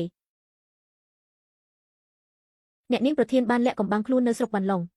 ដើម្បីចូលរួមកម្មវិធីរបស់ហែងបានបោះបង់នៅការរស់នៅស្ងប់ស្ងាត់ដឹងថាគ្រួសារសាងត្រូវទទួលនៅការលំបាកទើបបានរៀបចំនៅចំនួនជាច្រើនដើម្បីបានរីកមុខរីកមាត់រៀបការល្អប៉ុន្តែឯងធ្វើដាក់លោកប្រធានយ៉ាងម៉េចវិញឯងគឺជាមនុស្សរមើលគុណគ្មានដឹងគុណឪពុកម្ដាយតែជាហ៊ានប្រកែកជាមួយនឹងអ្នកនាងប្រធានពិតជាមិនដឹងស្លាប់រស់ហេតុអ្វីនឹងអាចទៅបោកប្រាស់នាងច្បាស់ណាស់គឺជាមនុស្សបោកប្រាស់ទិលឹបលោកកុំគិតថាលោករកអ្នកសម្ដែងម្នាក់អាចការពារឲ្យនាងបានប្រាប់លោកឲ្យដឹងចុះថ្ងៃនេះគេបានមានកំហុសជាមួយនឹងលោកប្រុសច្បាស់ណាស់ត្រូវតែស្លាប់គ្មានអ្នកណាអាចជួយគេបានទេមនុស្សឈួតគ្មានចំណេះដឹងនិយាយជាមួយនឹងពួកឯងនេះពិតជាស្ដាយទឹកមាត់ណាស់ទិលឹបឲ្យទិលឹបឯងពិតជាខ្លាំធំពីស្មេកពិតមែនរកមនុស្សម្នាក់មកខ្លែងបន្លំខ្លួនធ្វើជាប្រធានក្រុមហ៊ុនវ៉ាត់ឡុងខ្ញុំនិយាយប្រាប់នាងឲ្យដឹងវត្តតុងវីថ្ងៃនេះខ្ញុំមិនសម្លាប់នាងខ្ញុំមិនមែនត្រកូលជើងទេពួកឯងឡើងសម្លាប់ភ្លាមទៅអាយ៉ាពួកឯងខ្លាចអ្វីទៅនាងគ្រាន់តែជាមនុស្សបោកប្រាស់ពួកយើងកំពុងតែការពារអាណាមថៃឡើងភ្លាមទៅសម្លាប់នាងភ្លាមទៅត្រាបញ្ជារបស់អ្នកនាងប្រធាននៅទីនេះអ្នកណាហ៊ានថ្លើមធំសូមគោរពនាយកក្រុមហ៊ុនហេតុអ្វីគេនឹងខ្លាចជានាយកក្រុមហ៊ុនវ៉ាត់ឡុងបានទៅជើងទាវឡុងក្រែងអំបញ្ញមិញនេះឯងចង់សម្លាប់យើងមែនទេលុតជង្គង់ចោះលោកធ្វើអ្វីនឹងគ្រូសាជើងមិនចេះប្រដៅកូនប្រសិនបើបែបនេះខ្ញុំនឹងជំនួសឲ្យជើងចិនធានប្រដៅឯងឲ្យសាកសមឯងដាក់ទោសខ្លួនឯងវាយខ្លួនឯង50ដៃទៅបន្ទាប់មកលុតជង្គង់នៅទីនេះបន្ទាប់មកទទួលកំហុសនាងហ៊ានមែនទេនៅហ៊ានក្អេងក្អាងជាមួយនឹងអ្នកនាងប្រធានទៀតនៅមានពួកឯងទៀតប្រសិនបើចូលចិត្តឲ្យគេការពារបែបនេះរួមជាមួយគេលុតជង្គង់នៅទីនេះឲ្យគ្រប់គ្រាន់ទៅលុតជង្គង់ចោះ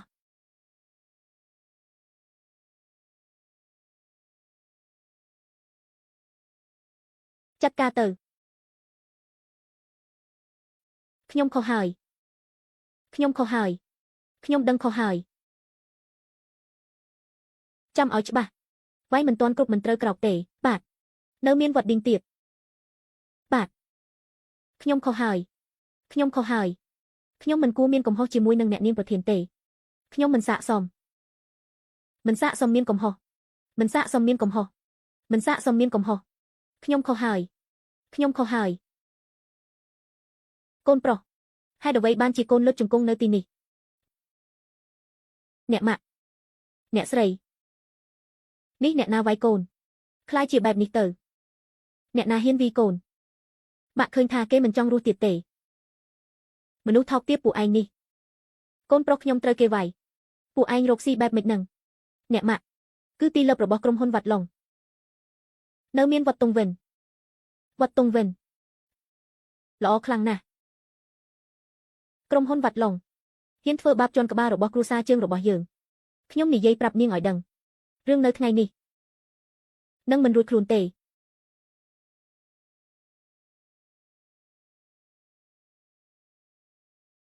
លោកប៉ា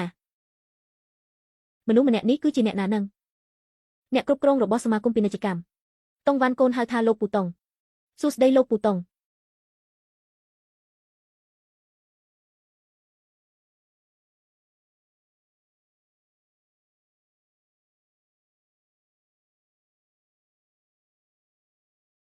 កុងឡូអ្នកមីងវត្តមីងតន់មកហើយនៅទុកប្រធានីបានទៅទទួលលោកប្រុសដោយផ្ទាល់ពេលនេះនៅមិនទាន់មកទេវត្តតុងវ៉ាន់នៅទីណាឆាប់ចេញមកទីនេះភ្លាមមកអ្នកម៉ាក់គឺជាគេម្នាក់នោះហើយមនុស្សចង្រៃគឺនាងមែនទេជាអ្នកវាយកូនប្រុសរបស់ខ្ញុំមនុស្សចង្រៃគឺនាងមែនទេជាអ្នកវាយកូនប្រុសរបស់ខ្ញុំនឹងវាយនាងឲ្យស្លាប់លេងភ្លាមនាងអ្នកម៉ាក់នាងល្អណាស់មនុស្សជនបទនាងហ៊ានធ្វើបាបកូនប្រុសខ្ញុំគឺជាស្ត្រូវរបស់គ្រួសារជើងអ្នកម៉ាក់វត្តតុងវិនផ្អែកលើប្រធានក្រុមហ៊ុនវត្តឡុងក្អេងក្អាងហួសថ្លៃម៉ាក់ត្រូវតែចាត់ការគេក្រុមហ៊ុនវត្តឡុងតើវេយ៉ាងម៉េចអាចល្មើសច្បាប់នៅណាថាញ់មែនទេខ្ញុំនិយាយប្រាប់នាងឲ្យដឹងនៅណាមថៃនេះគ្រួសារជើងខ្ញុំគឺនៅស្ថិតនៅលំដាប់កំពូលហេតុអ្វីនឹងត្រូវឲ្យក្រុមហ៊ុននាងជន់លើក្បាលបានទៅត្រូវអ្នកម៉ាក់កូនប្រុសម៉ាក់ត្រូវគេវាយខ្លាចជាបែបនេះម៉ាក់ត្រូវតែចាប់គេលុតជង្គង់ហើយបោកក្បាលទៅនឹងដីដល់ពេលកូនពេញចិត្តបានកូនប្រុសឆ្លាតកូនទុកចិត្តចោះម៉ាក់នឹងមិនឲ្យកូនរងទុក្ខលំបាកទេអ្នកណាហ៊ានធ្វើបាបកូនមនុស្សម្នាក់នោះនឹងជាស្ត្រូវជាមួយនឹងគ្រួសារជើងមនុស្សចង្រៃនាងនៅមិនព្រមលុតជង្គង់ចោះនាងហ៊ាននៅក្អេងក្អាងនៅចំពោះមុខគ្រួសារជើងនាងកំពុងចង់ស្លាប់មែនទេផ្អែកលើនាងមែនទេចង់ឲ្យខ្ញុំលុតជង្គង់ចោះនាងមិនខ្លាចអាយុខ្លីទេមែនទេនាងខ្ញុំនឹងវាយនាងឲ្យស្លាប់អ្នកម៉ាក់មនុស្សម្នាក់នេះគឺជាអ្នកណានឹងតែជាហ៊ានវាយអ្នកស្រីមិនដឹងទេគេដូចជាកេងកាខ្លាំងណាស់មនុស្សកញ្ចាស់ថោកទាបនាងហ៊ានវាយខ្ញុំចាស់បែបនេះទៅហើយមិនទាន់មានអ្នកណាហ៊ានវាយខ្ញុំទេនាងគឺជាអ្វីទៅមនុស្សជនបទនាងហ៊ានកេងក្អាងខ្លាំងបែបនេះនាងចាំនៅទីនេះហើយខ្ញុំទៅលោកប្តីឆាប់មកទីនេះទៅប្រពន្ធហើយនឹងកូនប្រុសបងត្រូវគេវាយហើយបងធំយប់នេះយើងត្រូវតែធ្វើឲ្យអ្នកស្រីវត្តឈប់ខឹងដឹងហើយអាឡូអ្វីទៅមានមនុស្សហ៊ានប្រមាថគ្រួសារជើងមែនទេប្រពន្ធសម្លាញ់អូនចាំនៅទីនោះឲ្យខ្ញុំនឹងទៅទីនោះភ្លាមចាត់ការមនុស្សចង្រៃមួយនេះបងជឿងបងថ្លៃជួបបញ្ហានៅក្នុងកម្មវិធីមែនទេគ្រាន់តែជាមនុស្សចង្រៃគ្មានភ្នែកតែប៉ុណ្ណោះប៉ះពាល់ប្រពន្ធខ្ញុំរឿងនេះមិនសំខាន់ទេនៅចំពោះមុខរឿងសំខាន់បំផុតគឺយករបស់ត្រូវធ្វើយ៉ាងណាឲ្យអ្នកស្រីវត្តជប់ខឹងទៅបានត្រូវហើយយើងមានកំហុសជាមួយនឹងមនុស្សសំខាន់របស់លោកប្រធានលីកម្មវិធីយប់នេះត្រូវតែសម្ដែងឲ្យបានល្អប្រសិនបើមានការណែនាំពីម្ចាស់សមាគមពាណិជ្ជកម្មអាចគ្រប់ទៅដល់មនុស្សម្នាក់នោះអាចទទួលគាំទ្រពីគាត់បានសមាគមពាណិជ្ជកម្មបែបនេះឋានៈរបស់គ្រួសារយើងទាំងពីរនៅណាថៃនឹងអាចខ្ពស់ជាងនេះមួយកម្រិតទៀតឲ្យលឿនទៅលឿនទៅនាងច័ន្ទនៅទីនេះភ្លាមទៅចាំប្តីខ្ញុំមកដល់នាងចាំតែស្លាប់ទៅប្តីរបស់ខ្ញុំគឺជាលោកម្ចាស់គ្រួសារជើងចាំគេមកដល់កាប់នាងជាច្រើនបំណែកនាងច្បាស់ហើយមែនទេថាជើងចិនធានជួបខ្ញុំ ហ៊ានឈរដើម្បីនិយាយគ្នាម៉ាក់មើលនាងកញ្ចាស់ម្នាក់នោះទៅ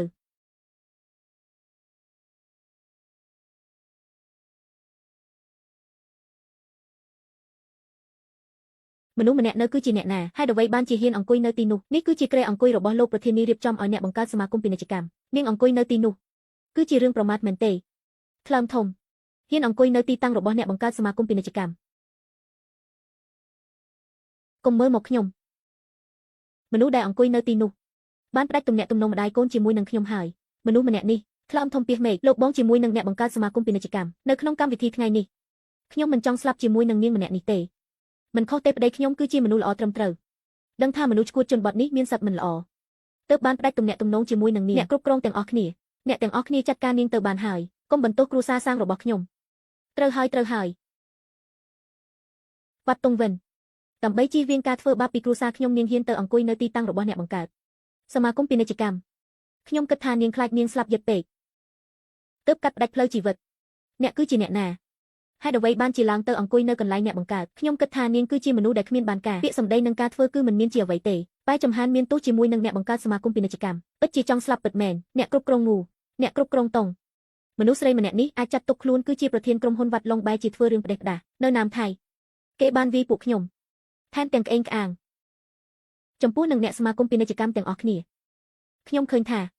គួរតែអូសនាងចុះមកក្រោមវាយបំបាក់ជើងទាំងពីរបន្ទាប់មកហួសចេញពីទីនេះបើទោះនាងគឺជាប្រធានរបស់ក្រុមហ៊ុនវត្តឡុងនាងក៏គ្មានសិទ្ធិអង្គុយនៅទីតាំងនោះដែរខ្ញុំប្រាប់នាងឆាប់ចុះមកទីនេះបន្តបង្ករឿងធ្វើឲ្យអ្នកបង្កើតសមាគមពាណិជ្ជកម្មខឹងខ្លាចថាក្រុមហ៊ុនរបស់នាងនឹងត្រូវកប់ទៅតាមនាងដែរក្រុមហ៊ុនរបស់នាងតូចមួយហើយអ្វីនឹងអាចប្រៀបធៀបជាមួយនឹងសមាគមពាណិជ្ជកម្មអ្នកគ្រប់គ្រងខ្ញុំគិតថាមិនបាច់និយាយផ្ដេសផ្ដាសជាមួយគេទេប្រធានសមាគមហើយនិងអ្នកបង្កើតសមាគមចិត្តមកដល់ហើយនៅយប់នេះនាយករដ្ឋមន្ត្រីក៏មកដើម្បីផ្ដល់ពានរង្វាន់ដល់អ្នកបង្កើតសមាគមពាណិជ្ជកម្មប្រសិនបើកម្មវិធីមួយនេះត្រូវបានក្រុមហ៊ុនវត្តឡុងបង្ករឿងពួកយើងនឹងត្រូវស៊ុយទៅជាមួយអ្នកស្រីវ៉ាន់បានឮទេយប់នេះគឺជាកម្មវិធីរបស់សមាគមពាណិជ្ជកម្មនាងគឺជាម្ចាស់ក្រុមហ៊ុនវត្តឡុងក៏គួរតែត្រូវធ្វើជាអ្នកតំណាងឲ្យក្រុងរបស់យើងដែរចំណែកនាងធ្វើសកម្មភាពបែបនេះនៅពេលនេះកំពុងតែសាកល្បងជាមួយនឹងសមាគមពាណិជ្ជកម្មនិងមនុស្សទាំងអស់គ្នានៅទីនេះវត្តតុងវ័នខ្ញុំព្រមាននាងឆាប់ឆ្លាតហើយចុះមកទីនេះកុំគិតថាខ្លួនឯងគឺជាប្រធានក្រុមហ៊ុនវត្តឡុងចូលចិត្តធ្វើអ្វីគឺធ្វើនោះបើទោះជានាងគ្រាន់តែសាកសំចាក់តែបម្រើដល់អ្នកបង្កើតសមាគមពាណិជ្ជកម្មនោះទេកៅអីមួយនេះក្រៅពីខ្ញុំទៅពិតជាគ្មានអ្នកណាហ៊ានអង្គុយទេអីយ៉ាពិតជាសម្ដីធំពិតមែនពិតជាមិនដឹងមេខ្ពស់ពិតមែនបានថ្ងៃនេះខ្ញុំនឹងឲ្យនាងដឹងមានកំហុសជាមួយនឹងសមាគមពាណិជ្ជកម្មនាងនឹងស្លាប់ទៅយ៉ាងដូចម្ដេចអ្នកគ្រប់គ្រងតុងមិនចាត់ទុកមនុស្សនៅទីនេះគឺជាអ្វីទេលោកគឺជាអ្នកគ្រប់គ្រងសមាគមពាណិជ្ជកម្មលោកទៅតែប្រមាននឹងប្រដៅគេឲ្យល្អមនុស្សនៅទីណាហ៊ានថ្លើមធំខ្លែងអត្តសញ្ញាណឆាប់វាយគេភ្លាមទៅ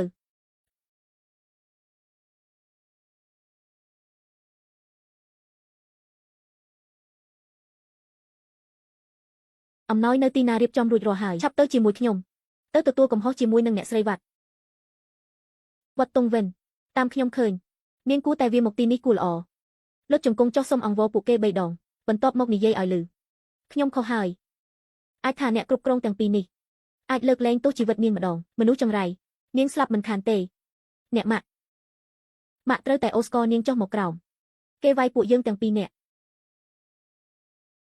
កូនចង់សម្លាប់នាងកូនប្រុសកូនទុកចិត្តចុះមានម៉ាក់នៅទីនេះគ្មានអ្នកណាហ៊ានប៉ះសំបីតែសរសៃសក់របស់កូនក្រុមហ៊ុនវត្តឡុងតាវីយ៉ាងម៉េចហ៊ានអង្គុយលើក្បាលគ្រួសារជើងគ្មានលទ្ធផលល្អនោះទេថ្ងៃនេះអ្នកណាហ៊ានប៉ះខ្ញុំនឹងធ្វើឲ្យពួកអ្នកនោះសងនៅតម្លៃមែនទេប្តីខ្ញុំគឺជាម្ចាស់នៃគ្រួសារជើងនៅណាមថៃគឺជាសេដ្ឋីលំដាប់ក្រុងហ៊ានវាយពួកយើងខ្លាចជាបែបនេះចាំប្តីខ្ញុំមកដល់ខ្ញុំមើលថានាងនៅក្អេងក្អាងបែបនេះទៀតទេជើងចិនធានប្រសិនបើគេស្ថិតនៅក្នុងចំពោះមុខខ្ញុំសាកសមតែលួចជង្គង់ចុះនិយាយតែប៉ុណ្ណោះវត្តតុងវិននាងពិតជាមិនដឹងស្លាប់រស់អ្នកស្រីមិនបាច់និយាយច្រើនជាមួយនឹងម្នាក់នេះទេប្រញាប់ហើយមនុស្សអូសគេចេញមកបានហើយមនុស្សនៅទីណាឆាប់អូសមនុស្សម្នាក់នេះចេញឲ្យខ្ញុំនៅអង្គុយនៅទីនេះខ្ញុំមើលថាតើអ្នកណាហ៊ានប៉ះពាល់ខ្ញុំមនុស្សចង្រៃស្លាប់មកដល់ហើយនាងនៅហ៊ានរឹងតឹង វាយបំបាក់ជើងគេទាំងពីរទៅមកពុះចុះមកក្រោមចាប់គេឲ្យលោតជង្គង់ចុះនៅមុខខ្ញុំសុំទោសពួកខ្ញុំ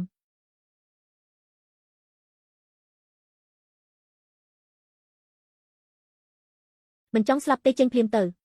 មានគ្រួសារខ្ញុំនៅពីក្រោយខ្នងពួកឯងតើឯងខ្លាចអ្វីទៅលោកម្ចាស់គ្រួសារជើងមកដល់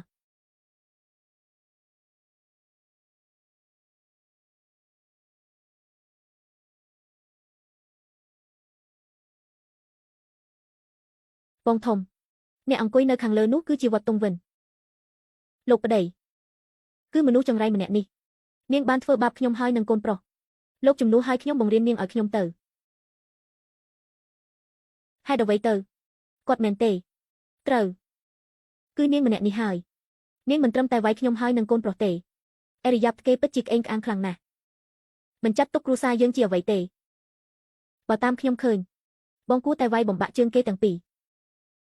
ឲ្យគេថ្ងៃក្រោយនៅពេលដែលជួបគ្រួសារយើងត្រូវតែអន់គ្រប់យើងលោកប្តីមនុស្សចង្រៃម្នាក់នេះនាងមានគំនិតថាខ្លួនគឺជាក្រុមហ៊ុនវត្តឡុងនាងបិទមាត់ទៅនាងដឹងថាគាត់គឺជាអ្នកណាទេនាងគឺជាអ្នកណាទៅនាងគ្រាន់តែជាប្រធានក្រុមហ៊ុនវត្តឡុងបិទមាត់ទៅគាត់គឺជាមនុស្សសំខាន់របស់លោកប្រធានលីអ្វីទៅអតិថិជនសំខាន់មែនទេបងស្រីវិនប្រពន្ធខ្ញុំមានភ្នែកតែអត់ប្រស្រីបានធ្វើឲ្យប៉ះពាល់បងសង្ឃឹមថាបងនឹងលើកលែងទោសខ្ញុំបានរៀបចំនៅភពភាសការៈជាច្រើនដើម្បីទទួលកំហុសជាមួយនឹងបង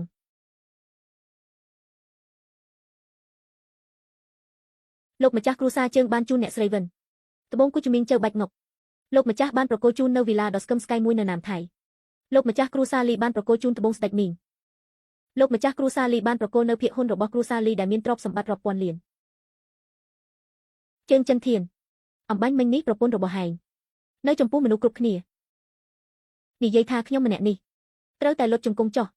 សុំទោសគ្រួសាររបស់លោកទេគឺខ្ញុំទេទើបសំលុតជង្គង់ចុះសុំទោសបងស្រីលោកប្តីធ្វើអ្វីនឹងលុតជង្គង់ចុះសុំទោសបងស្រីវ៉ាន់ទៅជើងចិនធានលោកឈួតហើយមែនទេត្រូវហើយលោកប៉ាមើលទៅកូនប្រុសប៉ាត្រូវគេវាយខ្លាចជាបែបនេះទៅហើយ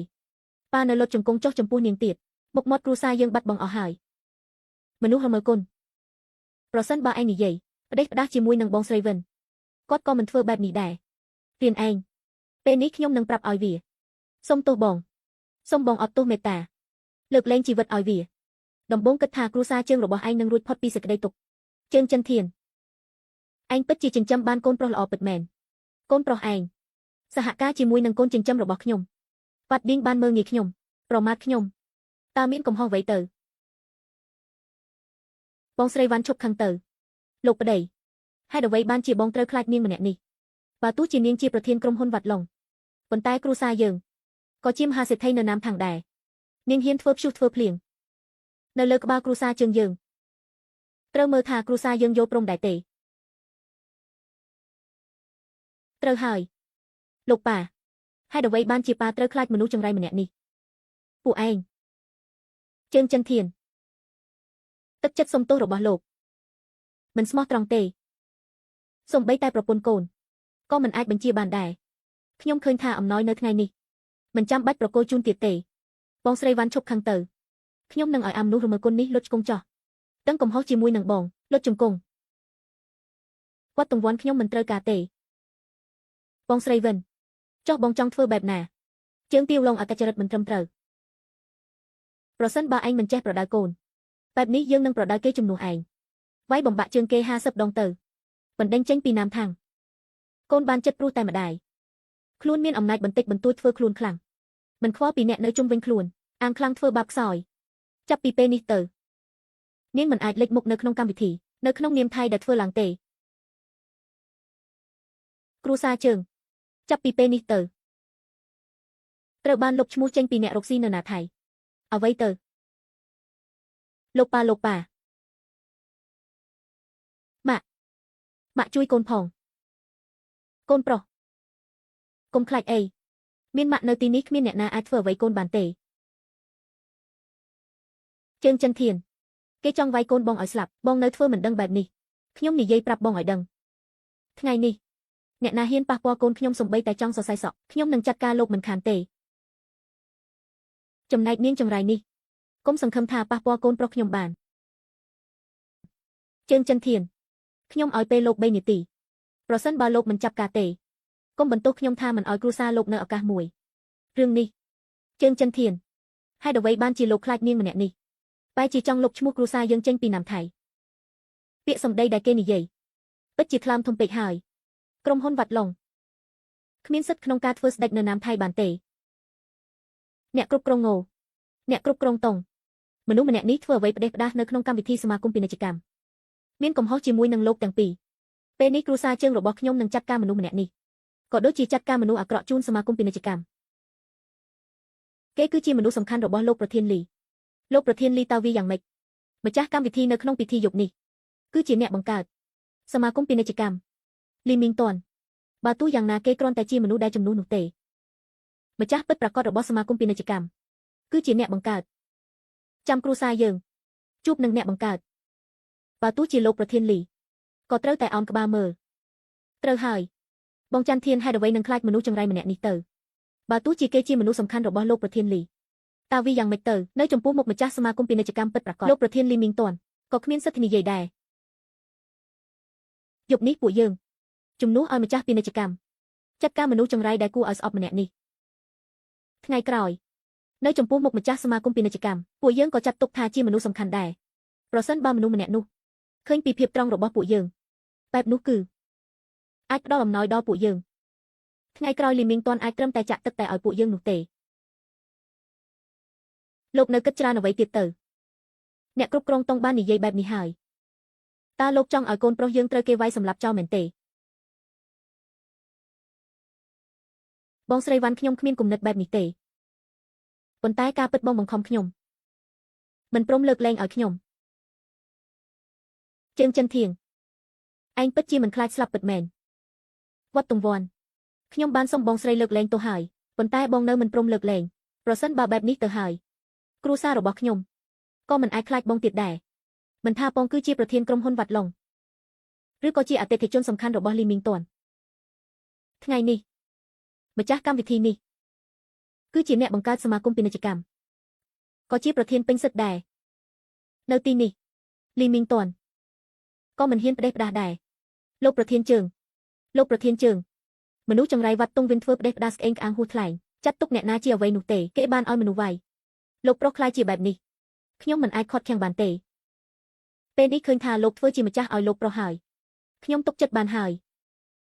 លោកប៉ាឆាប់ឲ្យមនុស្សចាប់នាងនោះចុះមកទីនេះមកកូនចង់វាយនាង50ដៃទៅបាត់ខឹងពិតជាមាត់ធំពិតមែននេះ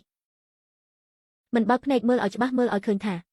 តើឯងកំពុងមានបញ្ហាជាមួយអ្នកណាតើនាងគឺជាអ្នកណាទៅនាងគ្រាន់តែជាស្រមោចនៅលើដីអ្នកណាដឹងថានាងអង្គុយជាប្រធានក្រុមហ៊ុនវ៉ាត់ឡុងដោយរបៀបណាបើតាមខ្ញុំឃើញមនុស្សដែលស្អាតហួសសម័យដូចជានាងនេះមើលទៅដូចជាស្អាតដែរអាចថានាងឲ្យដៃទឺលឹបទើបអាចអង្គុយនៅទីនេះបានតាមខ្ញុំឃើញនាងពិតជាពូកែឲ្យដៃគេពិតមែនទៅលឹបមនុស្សប្រភេទណាក៏គេអាចស៊ីបានដែរមិនខ្លាចក៏ក្រេចជើងទាវឡុងឯងបិទមាត់ទៅ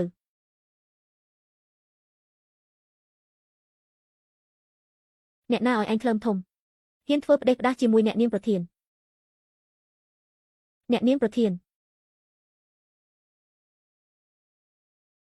តាមពិត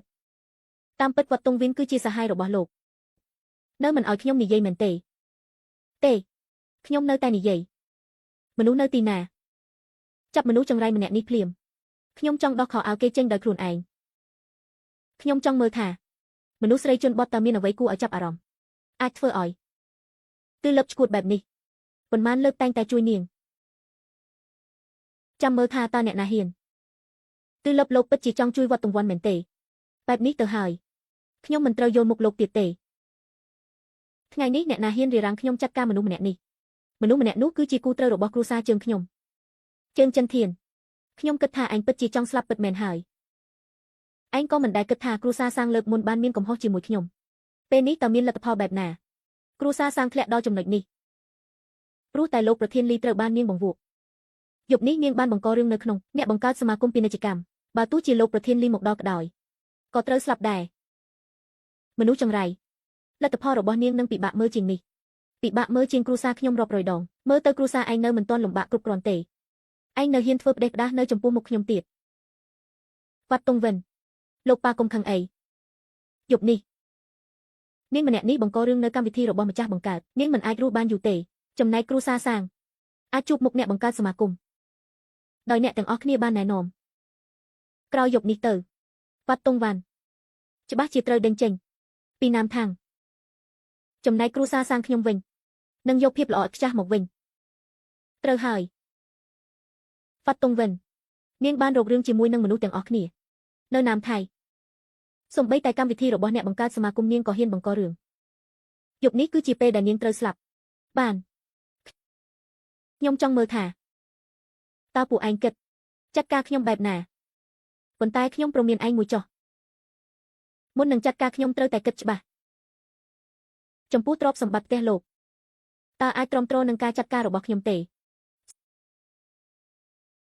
ស្លាប់មកដល់ហើយនៅរឹងក្បាលទៀតមនុស្សជនបត់ថោកទាបនិយាយផ្ដេសផ្ដាសពិតជាគ្មានបានការពិតមែនមនុស្សនៅទីណាចាប់គេភ្លាម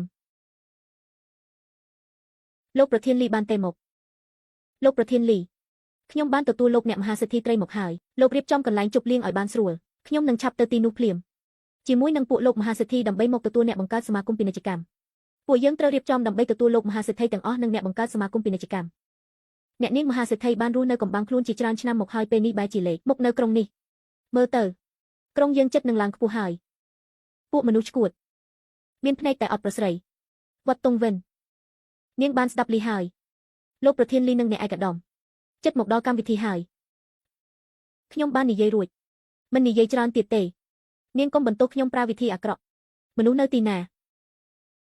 ឈួតពិតមែនឯងដឹងទេថាតើបងស្រីវិញគឺជាអ្នកណាទេមិនថានាងគឺជាអ្នកណាទេស្និទ្ធស្នាលជាមួយនឹងអ្នកណាហ៊ានបង្ករឿងនៅសមាគមពាណិជ្ជកម្មមានតែផ្លូវស្លាប់ទេឆាប់ចាត់ការទៅលោកប្រធានលីចិត្តមកដល់ហើយកុំឲ្យមនុស្សម្នាក់នេះធ្វើឲ្យទៅមុខលោកចេញឲ្យឆ្ងាយទៅ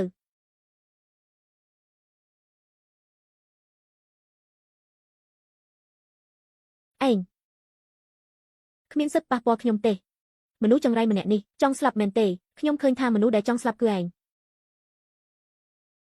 លោកប្រធានលី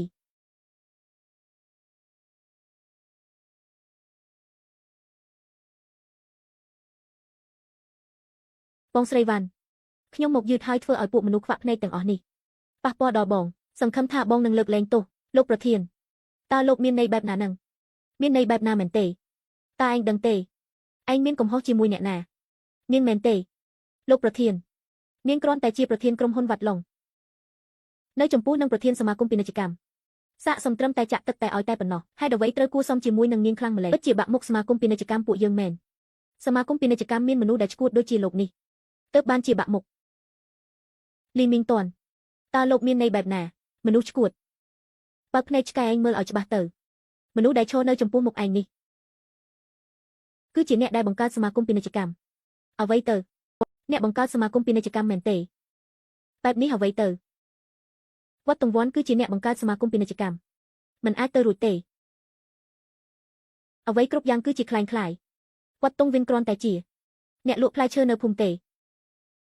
ហើយអ្វីគេនឹងអាចខ្លាចជាអ្នកបង្កើតសមាគមពាណិជ្ជកម្មបានទៅលីមីងតនត្រូវហើយលីមីងតនអ្វីគ្រប់យ៉ាងគឺជាពាក្យបោកប្រាស់របស់លីមីងតនដើម្បីការពារវត្តតុងវិនហើយអ្វីនឹងអាចទៅរួចទេមិនអាចទេពួកមនុស្សភ្នែកឆ្កែពួកឯងបងស្រីវិនមានអត្តសញ្ញាណខ្ពង់ខ្ពស់បែរជាពួកឯងមើលងាយបែបនេះ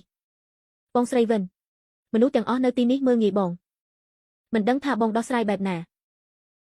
ប៉ាត់ប៊ីងសាំងហៀវលឿងដំបូងខ្ញុំគិតថាមេរៀនដែលបានប្រដៅឯងលើកមុនវាសំនឹងឲ្យពួកឯងឆ្លាតហើយមិននឹកស្មានថាពួកឯងបែរជាមិនចេះដឹងកំហុសបែបនេះថ្ងៃនេះបែរជារួមគំនិតជាមួយនឹងគ្រួសារជើងដើម្បីមើលងាយខ្ញុំប្រសិនបើបែបនេះទៅហើយកុំបន្ទោសថាខ្ញុំគ្មានចិត្តមេត្តាលីមីងតនប្រាប់អ្នកទាំងអស់គ្នាចាប់ពីពេលនេះទៅ គ្រួសារសាងគុំសង្ឃឹមថាអាចរកស៊ីអ្វីបានឲ្យសោះនៅសមាគមពាណិជ្ជកម្មមនុស្សម្នាក់ណាហ៊ានជួយគ្រួសារសាងខ្ញុំនឹងធ្វើឲ្យមនុស្សម្នាក់នោះស្លាប់គ្មានដីកក់នៅពិភពលោកនេះបាទបងស្រីវ៉ាន់លើកលែងទូផងបងស្រវិនលើកលែងទោសបងស្រីវ៉ាន់ខ្ញុំពិតជាមិនដឹងទេខ្ញុំគ្មានចេតនាក្នុងការមើលងាយបងទេច្បាស់ថានាងគ្មានចេតនាទេនាងគ្រាន់តែប្រើអំណាចរបស់គ្រួសារនាងធ្វើបាបមនុស្សទន់ខ្សោយផ្អែមទាំងគួរឲ្យស្អប់ជាងនេះប្រសិនបើបែបនេះទៅហើយភ្លក់នឹងធ្វើឲ្យនាងភ្លក់នឹងរសជាតិបាត់បង់នៅអ្វីត្រូវគេជន់នៅបាតជើងចិនធានបញ្ជូនមនុស្សរបស់ឯងចេញពីណាមថាំងពួកឯងមើលងាយអ្នកជនបត់មែនទេបានបែបនេះឆ្លាតហើយធ្វើជាមនុស្សជនបត់ធ្វើជាអ្នកចំការដាំបន្លែនៅភូមិវត្តឡុងគ្មានការអនុញ្ញាតពីខ្ញុំគ្មានសិទ្ធិចេញពីទីនោះទេ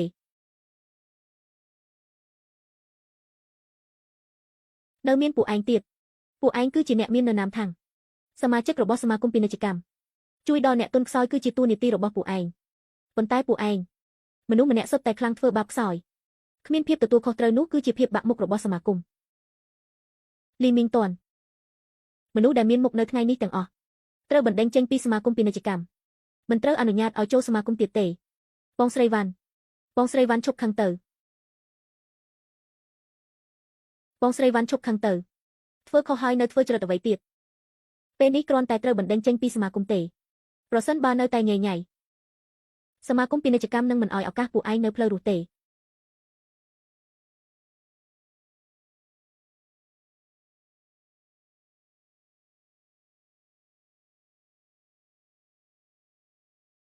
មហាសេដ្ឋីទាំង4របស់ហាក់ចូលរួមត្រេកអរដល់ហើយអ្នកនាងម្ចាស់វត្តតុងវិនត្រឡប់មកសមាគមពាណិជ្ជកម្មវិញគ្រួសារវឿងសូមផ្ដល់ជូននៅនាគមាសមួយគូគ្រួសារគីមនៅហាក់ជូនវត្ថុបុរាណដែលមានអាយុកាលរាប់ម៉ឺនឆ្នាំ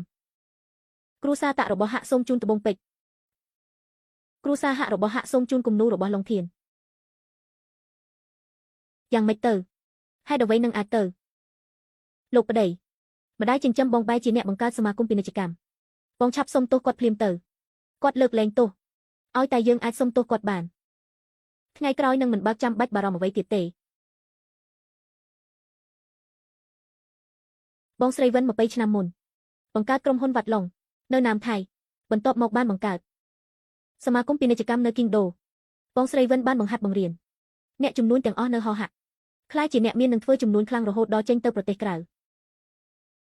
គ្មានបងស្រីវិនគ្មានសមាគមពាណិជ្ជកម្មដែលស្ថិតនៅលំដាប់ថ្នាក់លេខ1ទូទាំងពិភពលោកដូចជាថ្ងៃនេះបងស្រីវិនគឺជាស្ដេចអ្នកវិនិយោគ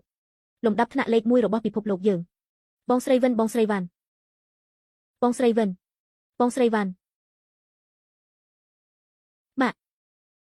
ម៉ាក់កូនសុំទោសកូនខុសហើយម៉ាក់មិនមែនទេមិនមែនកូនមានចេតនាមិនទទួលស្គាល់ម៉ាក់ទេអ្វីគ្រប់យ៉ាងមកពីគ្រួសារសាងនេះបង្ខំកូនឲ្យធ្វើបែបនេះនៅមានមនុស្សចង្រៃសាងអ៊ីនស៊ូនាងនិយាយជាមួយនឹងកូនថាប្រសិនបើកូនមិនកាត់ផ្ដាច់ទំនាក់ទំនងជាមួយនឹងម៉ាក់ទេគេនឹងមិនរៀបការជាមួយកូនទេម៉ាក់គឺម៉ាក់ជាអ្នកចិញ្ចឹមកូនឲ្យធំឡើងកូនពិតជាដឹងគុណម៉ាក់ហើយហេតុអ្វីកូននឹងមិនអាចទទួលស្គាល់ម៉ាក់បានទៅល្អខ្លាំងណាស់វ៉ាត់ឌីងដំបូងគឺជាបងតែងតែនិយាយខ្លួនឯងថាប៉ាម៉ាក់បងបានស្លាប់ហើយខ្ញុំទៅយល់ព្រមរៀបការជាមួយបងពេលនេះបងមានកំហុសជាមួយនឹងម្ដាយចិញ្ចឹមបងបែរជាទម្លាក់កំហុសទាំងអស់ឲ្យគ្រួសារខ្ញុំទៅវិញបងពិតជាមនុស្សដែលគ្មានបានការប្រសិនបើមិនមែនជាបងទេខ្ញុំក៏មិនបានមានកំហុសជាមួយនឹងសមាគមពាណិជ្ជកម្មដែរអ្នកនាងប្រធានអ្នកដែលមានកំហុសជាមួយអ្នកនាងគឺជាវ៉ាត់ឌីងគ្មានអ្វីពាក់ព័ន្ធជាមួយនឹងគ្រួសារខ្ញុំទេអ្នកនាងចង់ចាត់ការគេយ៉ាងម៉េចក៏បានដែរសូមអ្នកនាងលើកលែងទោសឲ្យគ្រួសារខ្ញុំផងឲ្យឱកាសគ្រួសារខ្ញុំផងសាងអ៊ីនស៊ូអ្វីគ្រប់យ៉ាងព្រោះតែនាងខ្ញុំមិនត្រូវរៀបការជាមួយនាងទេវ៉ាត់ប៊ីងម៉ាក់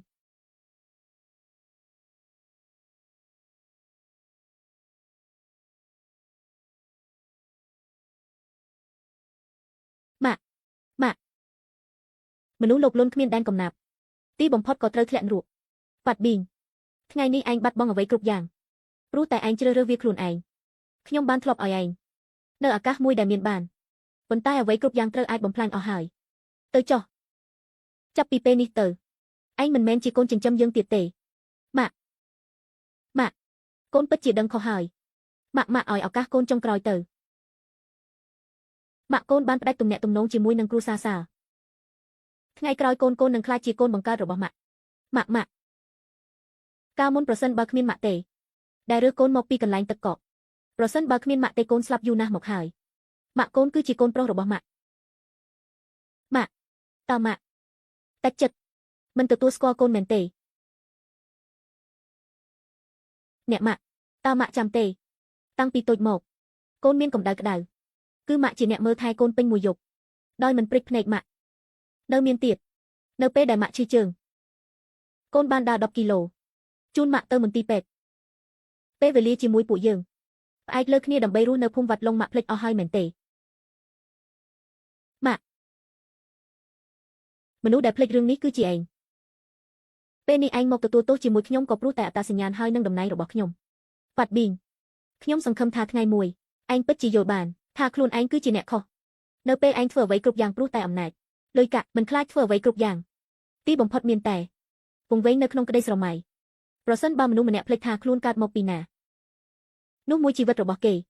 មានតែរស់នៅក្នុងភាពវឹកវរឆាតបង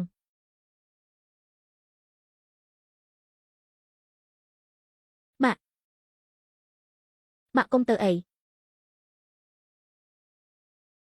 ទៀវឌីងចាំមេរៀននៅថ្ងៃនេះធ្វើមនុស្សកុំភ្លេចកំណើតខ្លួន